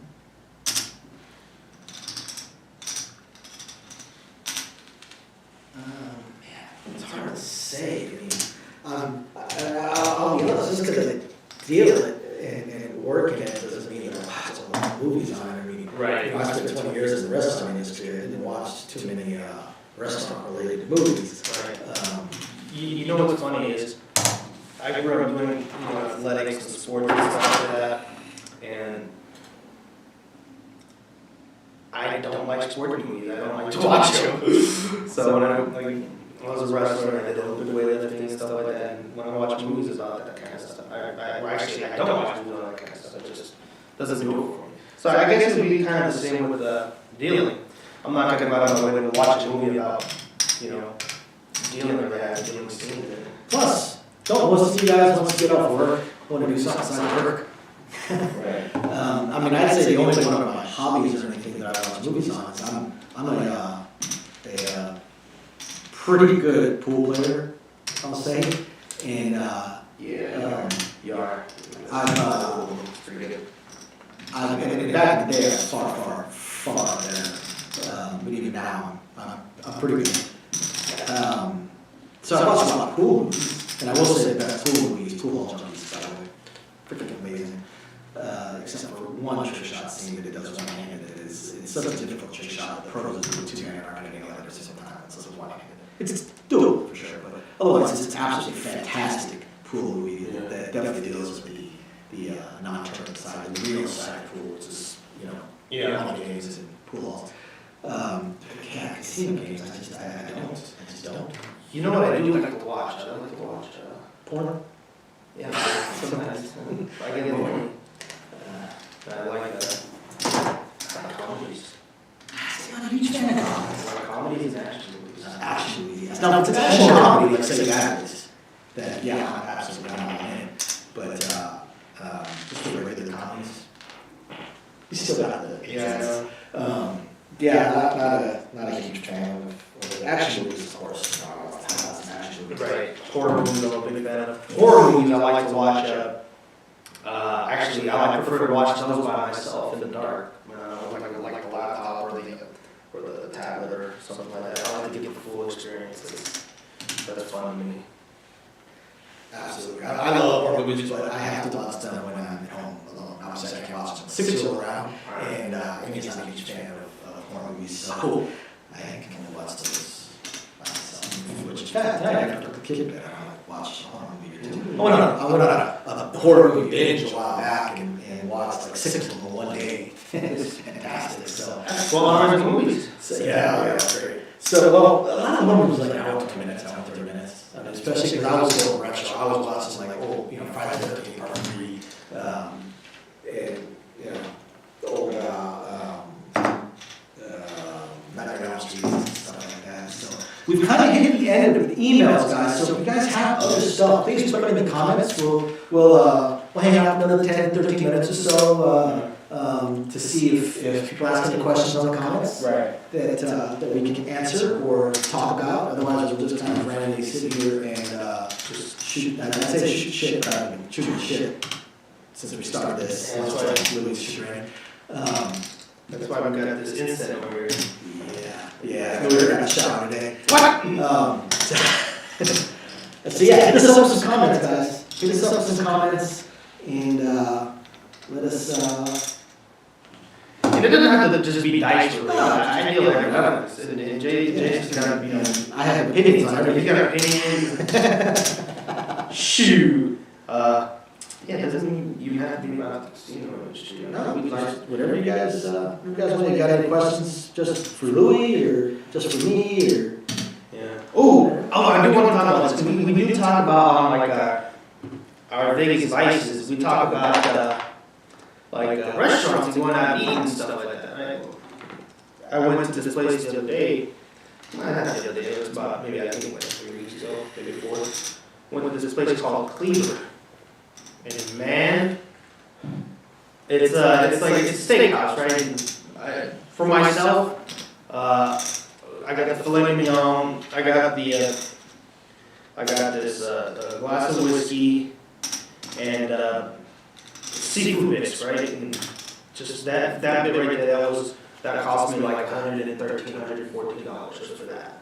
And for I have no issues paying money for food. That's one thing that I actually like to do is go out and eat. And I was very underwhelmed.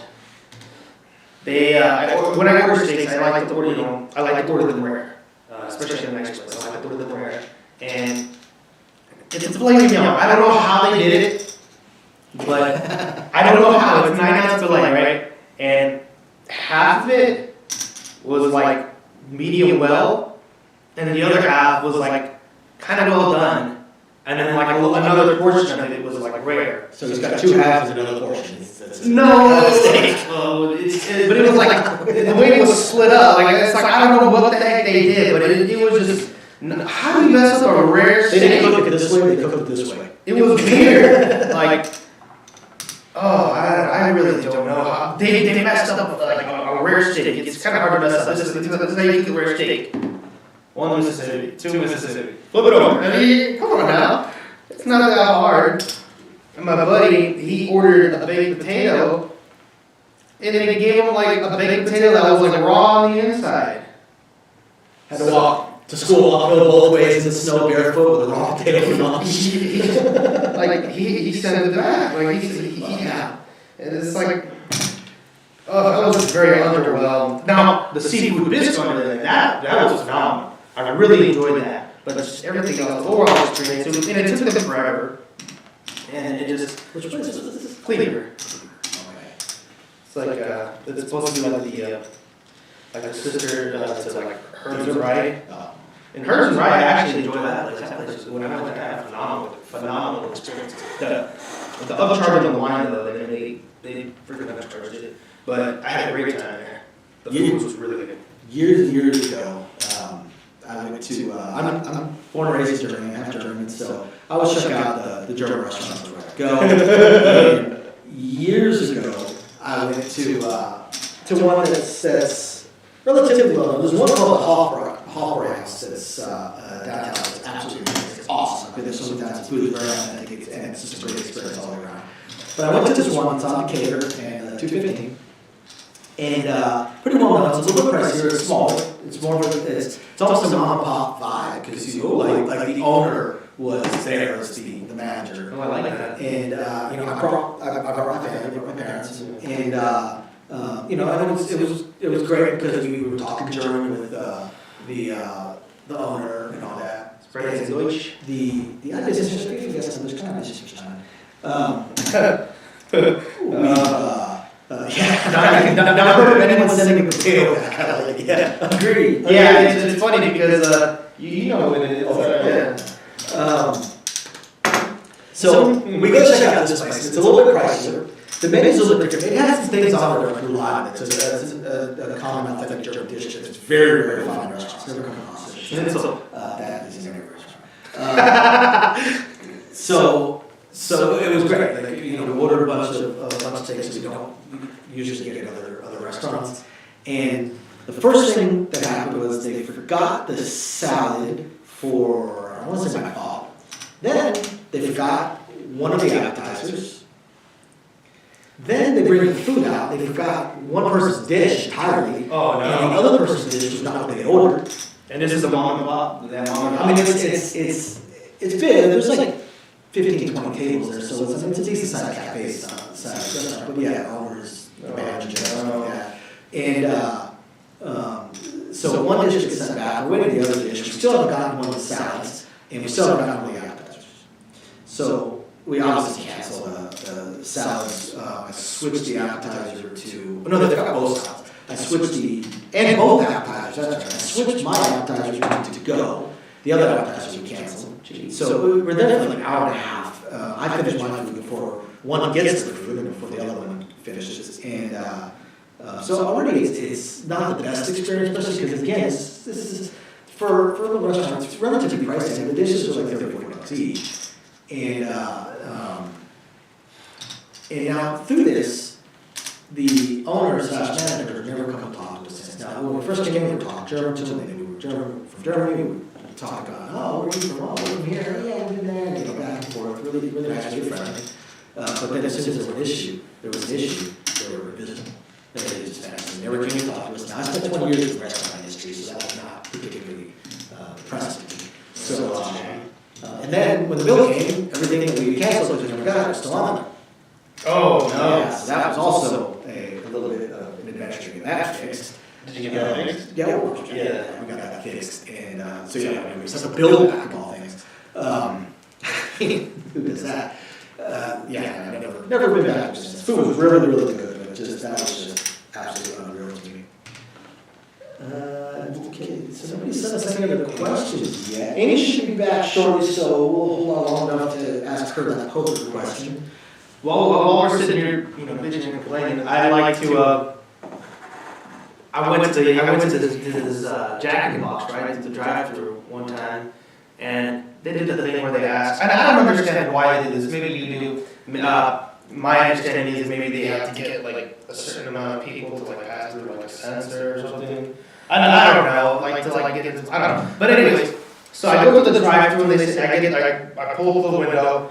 And then they ask me, hey, you mind backing up real quick, and they pull it back, come back. I don't understand why they do that. Maybe it's like they have to scan like a certain amount of cars they go through or something. I don't know. You also might not trip the sensor. Some restaurants have this system in place where as soon as you roll up to the ordering speaker, it trips the sensor and actually starts a timer inside because it'll have every ticket, every order up there.